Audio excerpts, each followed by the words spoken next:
Ladies and gentlemen, welcome to the Casually Chelsea Show. Big up, big up, big up. Listen, ladies and gents, I have the league table up for a reason because I'd be remiss to not mention that today was probably a good day if you're a rival of a certain club in London. And listen, I know we have to worry about our own problems here at Chelsea, but it's just nice to see when just misery loves company, people. That's all I'll say. But before we get into today's show, big up Ahmed, big up everyone here in the chat. Obviously, smash up the like if you haven't done so already. Subscribe to the channel if you are new here. Be sure to check out the links in the description for more content. Hype up the video at the end of the stream, or if you're watching this in the future or at work, be sure to, take a moment just to hype up the video. It helps out the channel with the algorithm. And last but not least, there's memberships, people. 4 different tiers of membership. You get some cool emojis to use in the chat. Helps you be more a part of the community and really help out here at Casually Chelsea or Casually FC. So big up to every single one of you, all our members. But yes, listen, I know we're doing a Chelsea show. I know we want to talk about Chelsea news and especially react to the protests and kind of the aftermath of yesterday's game, Moises Caicedo and all the other stuff happening at Chelsea. But I think rightfully so, we should probably start today with a little bit of reaction to the result today. And this is not the right score, by the way. So let me adjust this. It's actually this. Boom. Man City 2, Arsenal 1. Listen, I think with this victory, listen, it's not guaranteed. It's not guaranteed. Arsenal are still in first, but Man City and the way they're looking, Man City and the way they're fighting, and Arsenal now even changing it up the way they did it today, right? They didn't play a lot like they've been playing recently. They actually looked a lot better, but too little too late. Too little too late, Arteta, to make these changes. And now when you want to make the changes, you lose. You lose. And guess what? He's probably going to revert the type. And we're going to see the same bad football. Oh, man. Arsenal's season it could potentially look really, really dark. And I'm all here for it. And if we go down here as well, people, like I mentioned this yesterday, Tottenham in the relegation zone. West Ham, if they win their game, almost secures that Tottenham are going to get relegated. It's just glorious. I love all of this. This is what I live for. Obviously, I want to see my team win. But hey, there's even a possibility, people, that Chelsea end up. I mean, I'll ask the chat, right? And I'll put a poll up while I ask Ahmed his thoughts. But guys, if Chelsea end up winning a season or winning a trophy this season, and Arsenal don't win anything, have Chelsea had a better season than Arsenal? We'll ask the chat. But Ahmed, talk to me, man. What's your reaction on today's game? You definitely watched it, right? Ahmed? It's lost in the Matrix. Yes. There you go. Big up, guys. Hope you all do well. Hope you all have a wonderful day today. It's an interesting game. Quite tactical game, one might say as well. And listen, at the end of the day, Manchester United, Manchester City, they won the game. I just think they were able to take the chances when they needed to take the chances. I think also they had those two big chances, in my personal opinion, in the second half with the SA post, and the Havertz where he essentially just gets it saved, and then Odegaard, I don't know why he didn't finesse it into the bottom corner essentially, but you had those two big chances really. But at the end of the day, City just looked the better team. Arsenal, yes, they did show up. They did have the momentum. They did try to bring something to the table, but fundamentally, I just don't think. I just don't think there was enough juice. Yeah, I listen. I agree. I think there wasn't enough juice. I think it was kind of questionable. Like, what did you think of him starting Havertz over Gyökeres, by the way? Because I thought that decision was a little interesting. And they did have their chances today, to be fair, but just like you said, not enough sauce. But what'd you think of that decision to not start Gyökeres? I mean, it was necessary because you couldn't play Gyökeres in this game. If you played Gyökeres in this game, then I think they'd probably be worse going forward. I'll be honest with you. Tactically speaking, in my personal opinion, they already don't have synergy with Gyökeres. And I think the way they would play with Gyökeres would probably play into City's hands, because City would just have way more possession than they already had now. Yeah. No, City looked good, and you saw Ryan Cherky. He gets that moment, and he's just a brilliant player for them. He's looked fantastic since he's come to the side, and I know Pep has kind of had his back and forth about playing him, rotating him in, and all this and that. But when he plays, he's showing levels to the game, and the goal he scored was absolutely brilliant, like Eden Hazard-esque. And I don't think me saying that is disrespectful to Eden Hazard. I just think that's how amazing that goal was. And then obviously you have Haaland, the way he just came through, and he was having a battle with Gabriel the whole entire game, and for him to come through and score that goal to put the nail in the coffin, I think Arsenal did play better, but I think a lot of their issues is they're cooked. Right? They've had an extensively strenuous season. Declan Rice looks knackered. You had Zubamendi looking knackered. Odegaard, not playing to the level that people want him to play at. So many issues from front to back with the team. And when you are chasing a goal, when you need something, you bring in Ben White and you bring on Trossard. Like, holy shit, man. Like, it's just what Arsenal should have done to really have saved their season, in my opinion. And by the way, people, if you want to vote on the poll, just as simple as typing 1 or 2 on the chat, and it'll record your answers. So tell me what you guys think. If Chelsea win the FA Cup, will we have a better season than trophyless Arsenal? But I do think the decision to kind of let go of the reins and go a little bit more attacking, go a little bit more creative and ambitious, too little too late, in my opinion. This should have been done last month. This should have been done after that United game, that United loss. That's when you started, going for it and starting to try to get some results and wins like this, instead of relying on the set pieces and the defensive game and the dark arts and all this BS. Now, when it's time to actually dance, you fumbled. You trip on your own feet, and now look. One game that Man City have in hand, all of a sudden it's a tie game. And I think if City win that game, they go ahead, even on goal difference. So I can't believe that we're gonna be able to actually witness a bottling of this level for Arsenal. But also, yeah, the cherry on top is obviously Spurs. But yeah, that game, I think defensively, City were fantastic. Guehi was controlling the game. Guehi was, dictating passes and stuff. He didn't let anything really phase him. And what's his face? Nico Riley.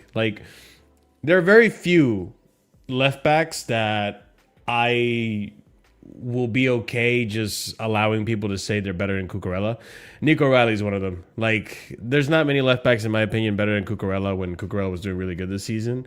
But Nico Riley, wow, what a talent. The way he gets out of pressure, the way he attacks, the way he reads the game and finds the spaces. It's wow. Wow. What a player, especially like that City Academy, man. Always producing really, really good talent. And Nico Riley's just another. You know what's actually result. producing, though? Cobham's actually producing. You know, who was their centre back? Nico Riley's not Cobham. Who was their centre back, Marshall? Boehly. Cobham. Yeah. Right there. Yeah, but Nico Riley, though, is not Cobham. I'm not Nico talking about Riley's not Riley. Cobham. I'm also, who else is there from their academy that was there? Well, they had Palmer, obviously. Foden, you know, he had his moments under the lights. Like I just saying, like their academy players come up in important times of the season sometimes. They've had legit the same run as Chelsea had back in the late tens and early 2020s. Yeah, listen, I just think that's not to say Cobham doesn't produce good talent. I think Cobham produces great talent too. It's just the talent the City are whipping out as well is not to be laughed at. I mean, great result. Like I said, Nico Riley's been so fantastic for them. Kusanov stepped up as well. Rodri's looking at his best, even though he came off today. And Cherky's just been such a pivotal player. Like, again, the criminals in our board for not bringing this player in is unforgivable. But yeah, any other thoughts on the Arsenal game before we get into the Chelsea stuff, Ahmed? I think it's basically now City's to lose, really. Big up to City. Yeah, I agree.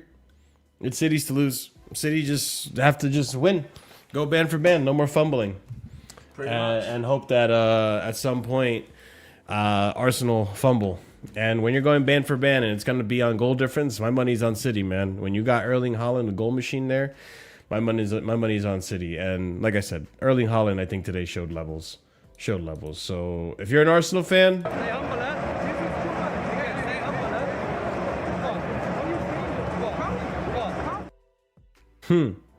oh man. All right, I'm gonna leave the poll up for a little bit longer. So if you want to vote, just 1 or 2 in the chat. I'm trying this new feature on StreamYard where you can now see the poll on the screen. So yeah, definitely 1 or 2 in the chat, depending on what you guys think, and we'll get a good vote here, a good poll. But yeah, okay, let's get into the Chelsea stuff. Let's start off with some feel-good news, just to lighten the mood a bit and really get into the nitty-gritty and the serious of this show. And the first tweet that I have for you guys in this segment right here for Feel Good News is, Frank Lampard is essentially now getting Coventry promoted to the Premier League for the first time in 25 years. And I'm happy for the guy. Obviously, first stint at Chelsea, did all right his first season. Second season, things started to fall off. Comes back. A dark era, really, just a lot of losses and really dark time for Chelsea. He goes to Everton as well. Doesn't have a good time as well. So for him to come back, take a step back, decide, listen, let me work my way up into the Premier League and see how it goes. And it's been successful with Coventry. I love to see it. So happy for him. And we'll see what Coventry do next season in the Premier League. And then the other thing I wanted to bring up is also that Caicedo is no longer on his yellow card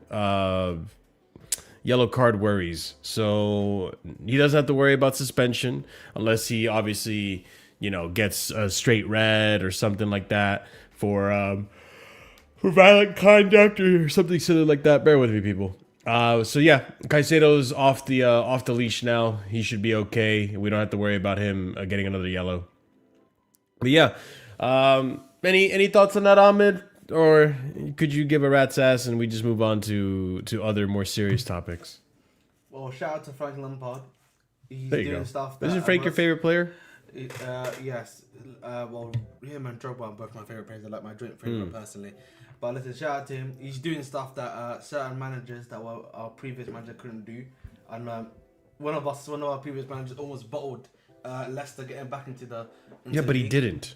Well, at the end of the day, he almost did, and he had a super team. You know, Coventry have no super team. Okay, look at Lampard. Now you're waffling, bro. Why Why did Maresca have to do anything with this? You could have just done this segment without even mentioning Maresca. You're such a fraud, bro. I want you to know Lampard, yeah, is that. Don't forget chat.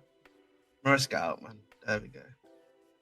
This is why we kind of keep repeating and reminding the chat what happened. That's a real manager right there. Frank Lampard. Right, shout out to him, man. All right, you'll take him back at Chelsea then. Yes, over Rossini, yes. All right. Okay, that's fair. Listen, you do you, boo boo. You do you. But yeah, sure. So good for him. I'm happy for him. At the end of the day, like I think it's nice to see that he's succeeding. I've always wanted him to succeed as a manager, but it had to be somewhere else, and maybe someday we could potentially see him at Chelsea succeeding as well. Potentially, but time will tell with that one. But yeah, we'll leave it at that. Just some feel good news and stuff, just to start off on not as crazy of a negativity or whatever you want to call it, rabbit hole. Not that the show is filled with it anyways. Plenty of good things and good news to discuss. But another thing I want to mention, people, is that if you are planning to see Chelsea in the preseason, maybe you're just a fan and want to go see them, even though maybe you don't want to give the money to the club. Hey, listen, if you do want to go see them, just know we have a few things to announce. So Chelsea Football Club will be visiting Lagos, Nigeria for the first time in the club's history this May. So that's great to hear that they're going to be going to Africa. Fantastic. And then also, Chelsea will play Inter Milan in a summer friendly in Hong Kong, China. So just a few little logistical things to pull out there. We'll see Chelsea in Nigeria, Chelsea in Hong Kong. So if you live in those parts of the world, then you'll have an opportunity to watch the Chelsea in person. Liam Senior leading the pack. Yeah, who doesn't want to watch that? So yeah. Just a little bit of news there in regards to Chelsea's preseason. Next thing I wanted to bring up is going to be about Roman. Because Roman is back in the news. And it's in regards to the money that he is owed. Or is supposed to be going to charity from the UK government. So latest that we have on this is actually the following. So apparently, Roman Abramovich to go against UK Prime Minister Keir Starmer and spend Chelsea sale proceeds on war victims outside Ukraine. He seeks to register a charity foundation in a bid to end a 4-year freeze on assets. Another tweet in regards to this is that breaking Roman Abramovich is attempting to bypass the UK government by setting up a new foundation to release the 2.3 billion from Chelsea sale with plans to support victims of conflict globally, not just Ukraine, according to the Times. So, listen, I don't know how successful this could turn out to be for Roman if he wins the case or whatever it's going on. Obviously, he's going to try to find loopholes, which I'm sure he gets big lawyers. He pays big lawyers to get that all, going for him. So there might be a little loophole there. I think the charity, to an extent, is a front for him to just pocket the money himself, potentially. I don't know how much of that's actually going to go to charity. Sometimes people, just so you know, charities are kind of just a front for just like a money laundering scheme, to put it in dumb terms. So it could just be all a front and nothing's really going to charity. But we'll see. The time will tell when it all happens. But 2.3 billion is no joke. And so obviously Roman's going to fight for it. Any thoughts on that, Ahmed? Or should I just move on to Vivid Seat? As I said to you before, Marshall, I think you may have forgotten about this. Remember when I mentioned that this is probably what he wanted to do? Remember when I was telling you he wanted to go to this not more than just Ukraine base. He wanted to go to other places. Yeah, but Ahmed, do you think that it's just a front? Because I'm starting to think more and more like. Listen, this is what I'm about to get to. Yes. Yeah. I do think it's a front, and again, this is why. Listen, man. I don't want to speak too much. Actually, it's a bit too political for my liking. I get you. There's actually something else I wanted to talk about today, but I opted not to. The reason why essentially is that. Oh snap! My apologies, Chris. I'll mute myself. The reason why I was talking on the Chris's thing as well. The reason why in my past, what moves? I think the reason why, at least with him, is that it's clearly. I think he's trying to find a way of making money. In my personal opinion, a new way to make money, Marshall, right? Yeah. Or get his money essentially. And listen, man, he initially agreed to this to be used for obviously financial purposes, right? Like to go to charity. And now, because of the way that obviously with LLCs and like the way it goes with money, now he's trying to take advantage of that essentially. Yeah, I don't disagree. Like I said, time will tell with this. EPL tough. I would generally agree with you if I would generally agree with you. Yeah. But he also was made a deal. That's the problem. Yeah, I mean, I get it to an extent. But you could also make the deal and also kind of swindle, the money in there, just because certain wording, certain logistics. You know how the game works. So time will tell what happens with that. But it looks like Roman's not going to go away until he does get his money or something gets resolved on that front. So we'll have more news for you as more breaks out on that story and how it affects Chelsea and so on and so forth. Because it could have an impact in some shape or form. But okay, we move on because Vivid Seats is back and more scandalous decisions on all this have continued, and this is a bit of a interesting one. So the Premier League have investigated and cleared Todd Boehly and his links to Vivid Seats as Chelsea co-owner. Vivid Seats is a ticket exchange operating outside of the UK, but it hasn't gone down well with the supporters' trust, as the issue of accessibility to Stamford Bridge remains a major issue. Which I understand. The ticket touting is getting a little out of hand. I know a lot of people going to Chelsea games for, 10 times the price of what it should be. So I understand that there is an issue with that. Just to go into a little more detail, the Premier League has investigated and confirmed no breach of its rules in relation to Todd Boehly and Vivid Seats. But for many Chelsea supporters, this isn't about technicalities, it's about trust. The growing frustration is becoming increasingly visible across the fan base. And this is obviously the letter that I'm not going to read the whole thing. I'm not going to read any of it, actually, but I leave it to you guys. If you do want to read it, pause the video and go ahead and just read the supporters' trust letter right there. More on this. Chelsea fans are upset and confused that a website part owned by Chelsea chairman Todd Boehly is offering tickets for the club's FA Cup semi-final with Leeds at Wembley Stadium at hugely inflated values. Vivid Seats has ticket listings for the game on the 26th of April at Wembley priced between £148 and £1,705. Wow, £1,705, which is insane ticketing prices. Now, I understand that Todd Boehly can't control what fans do. If a fan wants to buy their ticket and sell it on Vivid Seats, then nothing is stopping them from doing so. But what I would say, if you want to dissolve this, if you want to... I think there's an easy solution to this for Todd Boehly. If you want to earn the trust of the fans that maybe have their biggest issue with you in regards to Vivid Seats, then you could easily just say, as a co-chairman, right, that Chelsea tickets, home or away, will not be available for reselling on vividseats.com. Simple as. And then boom, you clean your hands. It's banned from the ticketing site. You can still be a chairman, and people won't have an issue, right? Because there's conflict of interest. You could do the same thing for Strasbourg, even, right? It'll be annoying for those customers, but they can go to other websites if they really want to buy a resale. It just cleans your hands clean of the. It wipes your hands clean of being connected to this in any way, because Vivid Seats does not gain anything from Chelsea games because it cannot sell Chelsea games on its platform.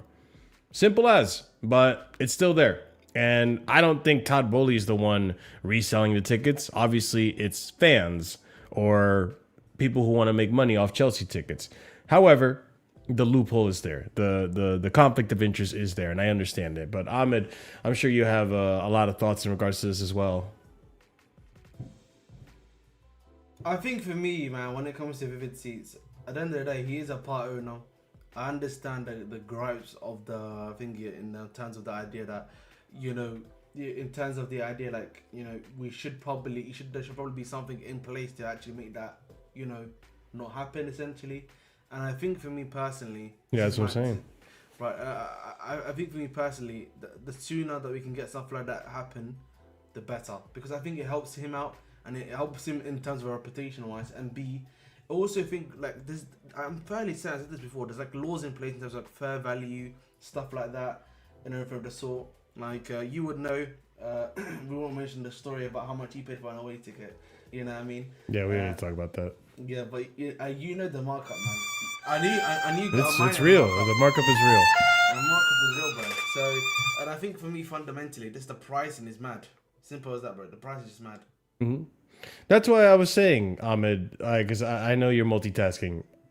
If Todd Boehly just puts a ban on the selling of Chelsea tickets and Strasbourg tickets on Vivid Seats, you clean your hands from the problem. That's what I'm saying. I don't know why he doesn't do that, bro. Honestly, because it's not like he cannot be chairman and still sell Britney Spears tickets, still sell Dodgers tickets, like whatever other tickets you want to sell. There's plenty of other events. It's not just Chelsea. So you ban Chelsea tickets on Vivid Seats, they can still, if resellers really want to resell tickets, they can still go on StubHub. They can still go on these other websites. But at least it cleans your hand out of the situation. And people don't have to bring this up as, oh, Todd Boehly's compromised. Which, whether he is or not, that doesn't matter what I think. At the end of the day, like, the truth of the matter is, like, yeah, this is technically a conflict of interest.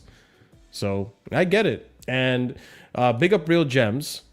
Listen, I'm going to call these out because a lot of times, Ahmed knows, a lot of times y'all come at me in the chat for my bad takes. And rightfully so. I do have bad takes. I don't hide for them.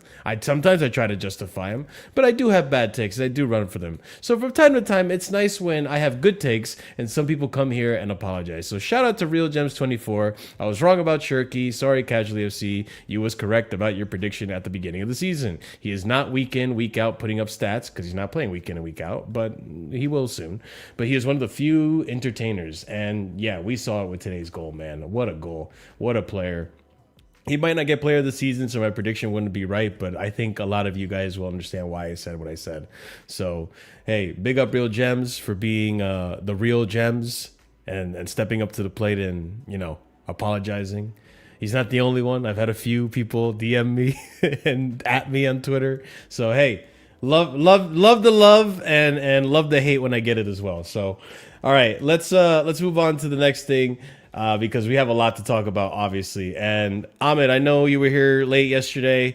Didn't really get too much of your thoughts on the game, so this is a good opportunity before I get into other stuff. Give me your thoughts on yesterday's game. What do you think? Overall feel in the stadium, whatever you want to talk about, man. Yesterday's game. What are your thoughts? I mean, yesterday's game Listen, yesterday's game is the epitome of the stuff. It's the stuff that I've always spoken about, bro. Again, Chelsea, in my personal opinion, they thought they were facing Manchester United, and they're like, listen, let me just rise to that level. You know what I mean? And can I show you something as a nice little token reminder? Because Twitter was so nice tonight to get me some receipts and reminders of certain things that happened at Chelsea. And look at this tweet. We went over it on the show. Here it is again. Paul Winstanley is keen on bringing Garnacho to Chelsea, and they believe they can get him for a figure near £30 million. This is August 5th, 2025. You are looking at the man responsible for the utter shitty performance that we saw on that left-hand side yesterday. Yeah, listen, before we even get to talking about Winstanley, Stewart, Chelsea, again, that first half, generally, I was watching this literally, on Discord, right, and everything of the sort. And I watched that and I was like, yeah, you know what? Literally, we're trying to play to that level, to level, United level. And everything's going well, everything's cooking, everything's doing as it's meant to be doing. But fundamentally, and I always repeat this again, fundamentally, all it takes is one bad moment for us, and then it's GG's. And that's what happened. EPL turf, remembering my bad takes. I don't run from them, EPL turf. I don't run from them, okay? But no, yeah, like Ahmed, like you're saying, like, yeah, it almost feels like it's inevitable now. Like we could play well, but as soon as we hit that post 3 times, we already know, like, okay, yeah, we're not walking out of this with points. Like, it's just, it is what it is. Moises Caicedo had this to say after the game. Everyone is disappointed. We wanted to win. We created chances, but didn't get the result we expected. We had opportunities, but luck wasn't on our side. The effort was there until the end. Now we move. We look forward now. 5 games left. 5 to win if we want to reach Champions League, and that's the tough part, is winning one of these games. Guys, we haven't won a game since the beginning of March, last month, and we haven't scored a goal in the month of April. We need to score a goal, otherwise we're gonna have a problem for goal of the month. I need to point that out. We're back here. We're back here again, where we need to find a goal of the month if we don't score soon. Just pointing that out, people. So this Declan Rice experienced a hazard goal in Turkey, goal live in action. That's perfect. So yeah, we move on. Liam did not have a good time yesterday. You weren't at the game, Ahmed, right? You were at home? No. Okay. So Liam, when he went to clap the fans at the Matthew Harding Lower, got met with a lot of boos. And when they say the V signs, are they saying like the peace signs, like peace out, you're leaving? All feels like this. Oh, I didn't know that was that meant. That's new to me. Wow, look at that culture. Is peace, bro. That's peace, bro. What are you talking about? Star Trek, man. That's No, peace is this is peace. This is peace. Star Trek, bro. This is like, you know, peace and whatever the fuck. What's the other word? Listen, if you see Peace and prosperity. If you see someone go like this to you, that means fuck off. Okay, I didn't know that. He got reamed out yesterday, huh? Yeah, it's not. I'm not shocked. Yeah, no, I don't think any of us are shocked. Yeah, it was not a good result for him at all. He needs to start getting some wins to really get the Chelsea fans to calm down a bit.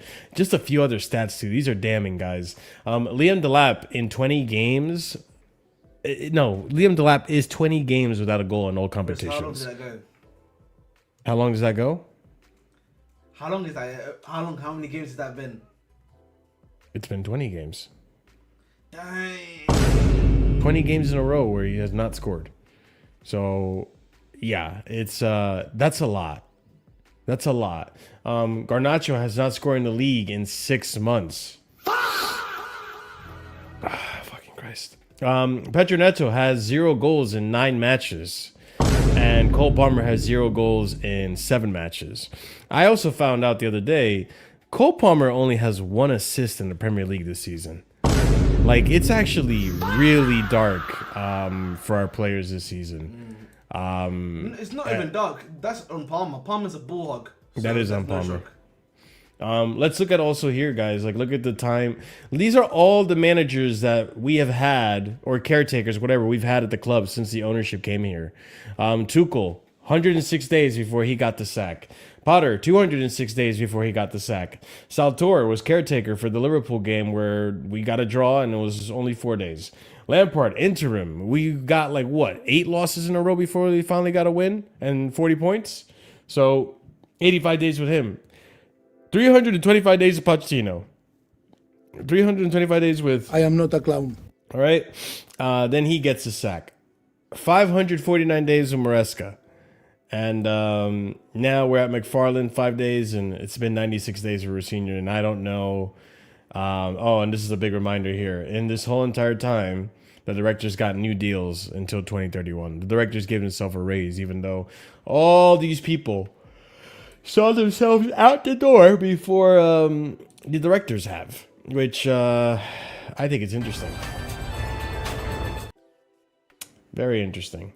We continue on. And this is what people were asking about. So when Fofana got subbed off, he had this reaction. Now listen, I think this to me, Ahmed, call me pessimistic, but I think this to me just already you basically signed the line to get sold in the summer. That's the attitude he has right now. I mean, I get the frustration as a player. Players get frustrated. He was having a decent game. He gets subbed off for Chalaba. Hato was pretty much, holding his hand the whole time. Let's be real as well. Hato was really the outstanding center back of the two. But yeah, he looks pissed off. He looks like he's ready to give up and check out and fuck off somewhere else. And yeah, I don't personally I don't care much about the reaction, but what this reaction tells me, and you can see Rosinha says, Wesley, my friend Wesley, And yeah, man, I don't think Fofana's gonna be here next season. I think he's gonna be, even if he is not on the list to be sold, I think he's gonna want to push for a move. I think he doesn't respect this manager either, especially after that. And I don't even know if you care, because a lot of people would just hate on Fofana, so maybe you're one of those people, but I don't know. What are your thoughts? I mean, I'll be honest, he should be gone anyway. So, this is not a surprise to me personally. Listen, I saw Enzo did this apparently today, and then, what's it called, Hulk Hogan ad for 4 minutes. Fuck off, man. WrestleMania people, just FYI. You know what I mean? Sorry. That's why Chris isn't here. Or Scott too, when Scott's not here. Scott hasn't been here in a while. I think Scott's checked out. I think Chelsea have broken Scott to the point where he'd rather just touch grass. And I don't blame him. But either way, listen, I think for me, in terms of Rosinha, it's clear the players some of the players don't respect anymore. Which again, I'm not surprised by. Remember, Marshall, I did say this before. Right now, the club emotion is gone. I think the players have already accepted defeat. It is what it is. These guys are just ready to start for the season. Wait, you really think they've accepted defeat? Based on what? Yes. I think they believe the season's over. I'm gonna be honest with you. They're not playing like it. Listen, for some of them, they're also trying to fight for spaces in the international team, Marshall. That's the only context of that, right? That's why some of them are playing quite still trying to play hard. Pause. What's it called? But essentially, that's the only reason why, Marshall. So I think for me, at the end of the day, this is not a good look in general for Fofana, for Rosinha. Remember, Rosinha has become irritable now. You can't really speak to him. He's not doing the man and aging quite well. Still see more iced. Sorry. Yep, as you can see. So I think for me, at the end of the day, the situation is dark right now. And I've said this multiple times already. Listen, we go into Brighton, obviously, midweek. Or literally in 2 days, I should say. Right? Yeah. Which is another L waiting to happen for us, in my personal opinion. Yeah. Maybe. I know Pete kind of reminded me that we're actually not good against Brighton. So I was telling you this, Marshall. For some reason, Ahmed, I thought we beat them earlier this season. I don't know why. Not Marshall. I was at the game when we lost 3-1. Remember, I was telling you about this. Yeah, I don't know why I thought we beat them. I always say that Marshall. The last time you won there at home was remember that last Linsanity when Palmer got 4. No. It wasn't. No. That was at home. I'm talking about the last time we beat them at their ground. At the Amex? At the Amex, yeah. Was under Poch in that last 5 games of the season. Remember when we went on that little run that got us into the Conference League? That's when we got in. Remember Cucurella won us the game, by the way. Mm-hmm. It was and Reece James got a red card. Remember? And people were pissed off because why are you getting a red card for Reece James? Yeah. I mean, I guess for me, it's gonna come from the fact that last season we lost 3-0 there, Marshall. It was a bad result. we got whipped by them last season. I remember that all too well, man. Yeah, we got mollywopped. We got a humiliation ritual on us, bro. And I'll be honest. Literally, we got seppuku'd. Yep. Seppuku means, I wouldn't say seppuku because seppuku means you're doing it to yourself. Okay. We still got seppuku'd. We didn't kill ourselves, Marshall. No, we did though. We did. We got killed. That's different. By ourselves, sure. No, by Brighton. We got embarrassed, man. We got cuckolded at Brighton last season. That's all I need to remember. It was bad. That was dark. That was the closest I was to Maresca out. Because it was really bad. It was really, really bad. Right. Don't worry, obviously, we turned it around. The only one that doesn't like the bold Italian. That's what I'm saying. Sure. Hold that. Anyways, but like, yeah, like it's not looking good for Chelsea. And look, Brighton against Tottenham.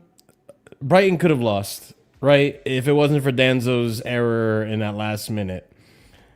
Maybe that gives me a little hope that if Tottenham can get a result there, or almost got a result there, Chelsea sure can. And listen, people think I'm deluded, sure, and maybe I am, guys, but I feel like the recent results, yeah, not been good. Obviously, we want to win. I don't care about the performances if we don't win, but I can't ignore the performances. They look a little better, so I'm hoping maybe finally against Brighton we can cross that line.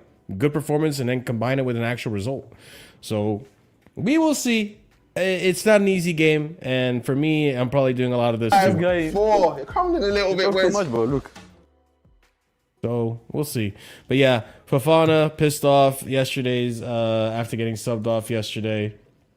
And yeah, man, it's just a total mess, and it's the cherry on top to all the results that have been happening and the whole protests and such, which we'll get to as well in a very close segment coming up very soon. I wanted to also take a moment to talk a little bit about Palmer, because he actually has been saying some things recently, and I kind of want to see what you guys think about. Say that one more time, Ahmed. He said the United, in terms of United aftermath, any quotes you give out of Palmer, it happened before the game. It didn't happen after the game. Oh yeah. All these talking points that Palmer said were before yesterday's game, not after. So let's pull up what he said. And I'm not going to bring up the whole if the chant. Maybe I did put it in the thing. I don't remember. We'll see. Well, let's go through the tweets. So Palmer had this to say before yesterday's match. He has zero plans to move club, and when I see it, I just laugh. Obviously, Manchester is my home. All my family are there, but I don't miss it. When I get home, I think there's nothing there for me anyways, he told The Guardian.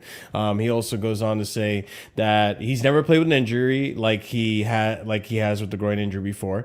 I'm sat there on the side for every 3 months. I came back in early December, Leeds away. I came on for 30 minutes, and I couldn't even sprint. I could just pass it. I couldn't play long balls, couldn't even shoot, but wanted to play so much. I was trying to play, and it was just too strange. And this is why, listen, I'm not going to set an excuse, because I'm sure there have been multiple games where Eden Hazard had to play with knackered ankles or knee pain, and he just got on with it because he was of such a high level that even his level coming down a little bit could still get you results. And that's the same expectation that I put for Palmer. Palmer, I understand this is the first time you got an injury. It might be new to you, so I'll give you the benefit of the doubt. But you are at such a high level that even if you're playing through an injury and adapting, you should still be able to get me performances. You should still be able to get me good games. Yesterday, there's no excuse, brother. I know you're adapting to your body. I know the groin injury set you back and you're still playing catch-up. But brother, your standard is so high that even you playing catch-up should be good enough to get us a result. Should be good enough to get us a win. Get an assist, get a goal. Except, you know what happens? Yesterday, you disappeared in that second half. Just honestly and truly, you disappeared in that second half. We continue on because now we're going to talk about Rosinha. Bringing a manager in mid-season, you have no preseason, hardly have time to train. But the manager is good, and when he has a proper preseason and gets his ideas across properly and the way he wants to play, he's a top coach. Palmer said that about Rosinha. He also said this in terms of the project. So, and again, this is all coming out maybe days before the protests. So it's all a little bit of PR. It's all kind of painting a picture that isn't really the reality, right, people? So don't... Obviously, fans didn't let this distract them from the real goal, which is the protest. So just to put context onto why this is coming out, people. So Cole Palmer said, Reece won't sign a 6-year contract if he's not spoken to the owners and the directors. Me and Reece spoke a lot about things we need, players we need to sign, and how things need to be. And then Palmer had this to say in terms of summer targets. It's something we're working on together. We're on the same page. We want to win now, and think we add right in the. I think if we add right in the summer, we can compete for serious trophies next season. I don't think we're far off. If you sign the right players in the right positions and the right characters and profiles, I think we have more than enough quality to compete and be more consistent than we've shown over the season. Which, I mean. He has to speak for himself, obviously, so kind of a little bit of a read the room Palmer situation. But at the same time, even though I say the read the room thing situation, the other thing with Cole is he's kind of saying like, yo, some of the players you sign are actually shit. Like, he's just dead ass calling some of his teammates shit, and that we need to sign better players than some of the people we have here. So, hey, you know, I don't disagree. Obviously, I think he's right. We're a few positions pretty much away from being a pretty serious team, but it also comes from this guy too. This guy has to step up. And yeah, I mean, I don't think what he's saying is wrong. Ahmed, obviously, he's going to say some nice things, but any thoughts on what Palmer had to say? Or should we just move on? Cole Palmer needs to worry about his own football and play well than transfers, with all due respect. I'm surprised he's even coming out like this and talking about transfers. Like he's part of the board or something. I think the problem is, man, when we get to the process, we'll talk about it. I don't know. I don't know, man. I don't really feel like anything's about to change, to be honest, personally. Wow. I think from the financial perspective, bro, stuff is going too well for the club right now. In terms of like, the revenue's increasing year on year. Yeah. The financial stuff I'm gonna save for the next show. We're mostly gonna focus today on like protests and stuff, but like we'll get to that segment. One of the big headliners, obviously though, of this week. And again, it all comes out, timing, people. This all comes out right before the protests, right before things escalate.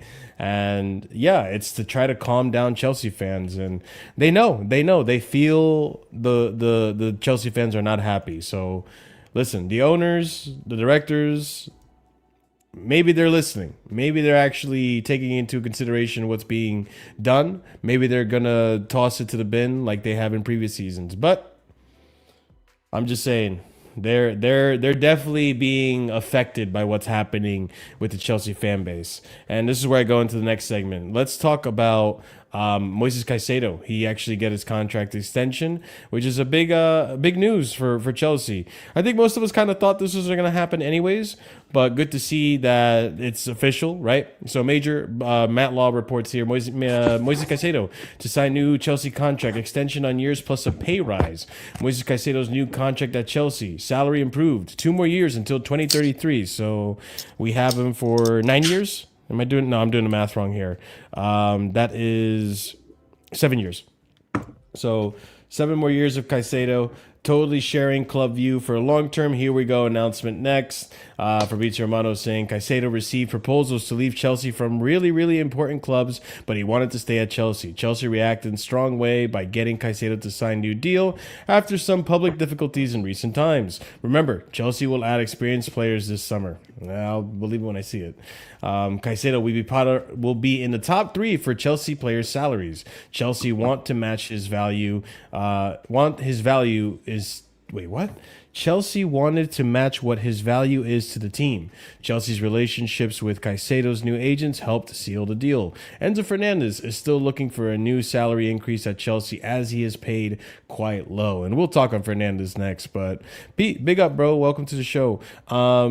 What do you think on, obviously this is kind of like an attempt, right, to calm down fans before the protest, because this is when it was reported, but surprised Caicedo is staying and extending his contract at Chelsea, or getting a new contract? We happy for him? What are our thoughts on this?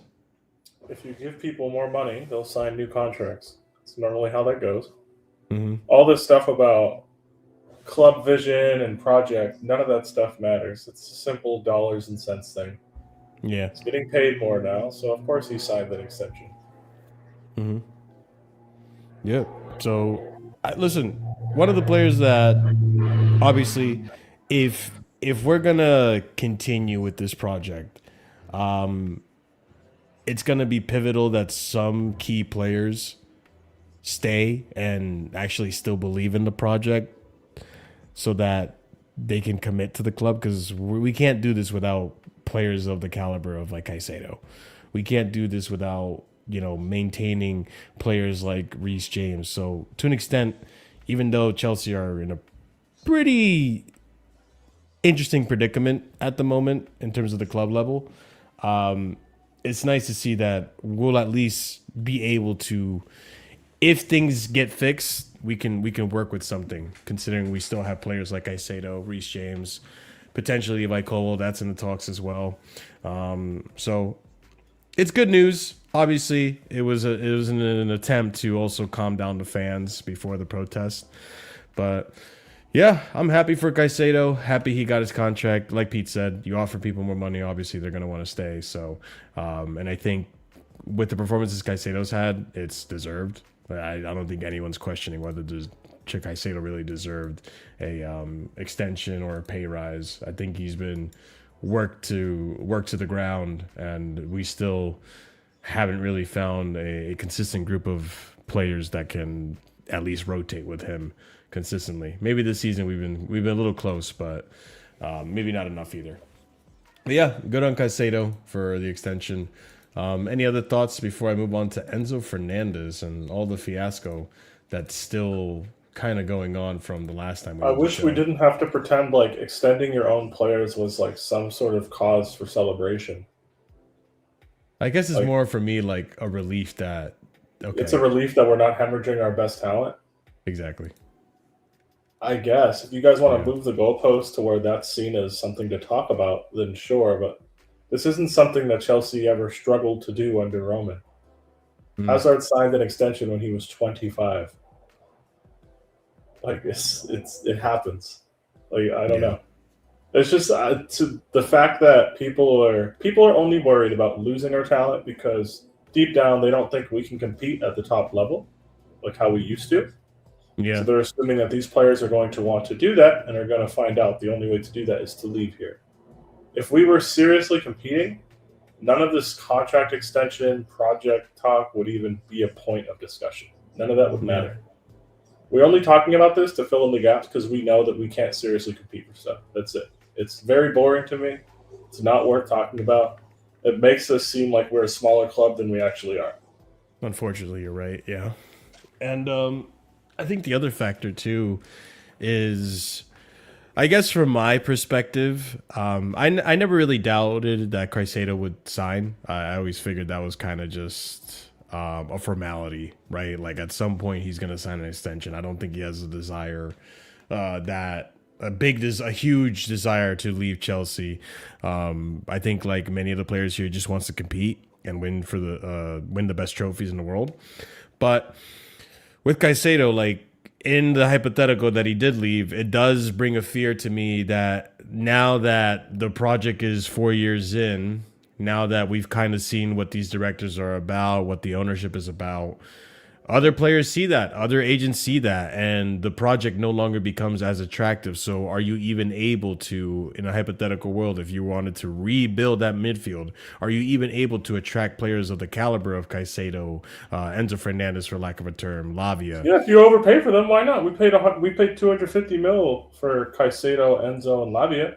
Mm-hmm. Paid $250 million for them. It's not like we found them for cheap via good scouting. I mean, like, Caicedo picked us, though, when it was up to Liverpool and Chelsea. Sure. Caicedo picked us, and Caicedo picked the money that came with picking Chelsea, of course. Yeah. It's not like they did some great scouting work to get Caicedo or Lavia or Enzo, for that matter. They just dropped $250 million. We could drop $250 million on some random guys to replace them if we had to. It's not a big deal. Like, they've already shown the tendency to overpay. They'll do it again. Yeah, I think that's fair. I don't want to overpay again. Like I'm just not pretending like these guys, without them, we wouldn't be a club. Because like we had a functional, better midfield with the crop immediately before them that got less than half the credit these guys get for actually not achieving anything collectively. That's actually true. Yeah, that's actually true. So Since Enzo's been here, we finished 12th, 6th, 4th, and we're currently in 6th and can finish as low as 12th again. But I'm supposed to pretend like these guys are cornerstone pieces. I guess so, man. I guess so. No, I agree. It's just with how bad the club's been being run and results have been lately. It's just what could get worse. What could get worse is if we lose some of these players that, although they're not as good as their Jorginho or haven't accomplished as much as like Jorginho, Kovacic, Contes that we've had in the previous generations, like you mentioned, if they were to go, we probably can stoop lower. And that idea scares me. I mean, we could, but we could also get better players. Yeah, that's also with what money. That's the questionable part. I don't know what's going on with the Chelsea finances, but it doesn't seem like money is. I don't know. And like, guys, if you want to make excuses in the chat, like that's fine. Like, I get it's a collective issue. Sure. I'm just saying, like, I wouldn't pretend like most of these players, or I'll put it this way, I would only consider 3 of the players on our books potentially cornerstone pieces currently. And one of them has an ACL injury. The other one is Reece James. The other one's a teenage Brazilian. The others, if you want to talk prices and talk sales, I'll have the discussion with any of you about any of that. Just quickly, I just want to say, listen, Enzo, 100 million, let's make it happen, man. That's what I just want to say firstly. I do agree with the comment. Yeah. Listen, Jorginho, I think people appreciate Jorginho as time has gone on, which I think, fuck you to those guys personally, because, you know, you weren't there, you know, when he needed the respect that he deserved. Huh? So, fuck you to them. You know I was a Jorginho fan, by the way, so that's why I say that. No, I know what you're saying. It's just a random jab that came out of, like, 2020, you know what I'm saying? Yeah. I just think, listen, at the end of the day, you know, I think it's interesting because obviously I know we've been linked with Scott from, not Scott from the channel, but Scott from in Bournemouth, okay? And if he comes into the team, that for me, I think that for me is a major sense that Caicedo, they want Caicedo still to be kind of like the base guy in the midfield. So, because Scott's more of an 8. Yeah, so for me, that at least to me means long-term wise, he's going to be a 6. It's interesting because to me that means they would never shell out the money required to go get Anderson from Forest. Yep. It seems like a backup plan. The question I would then ask is, what is the point of guys like Andre Santos and Lavia being here? If you're just going to buy over them seemingly and sign Bournemouth's number 8. Question for you, Peter, because like obviously for me, Lavia is a 6 predominantly. That's why I always. I understand. So I'm a bit confused as to what the plan is with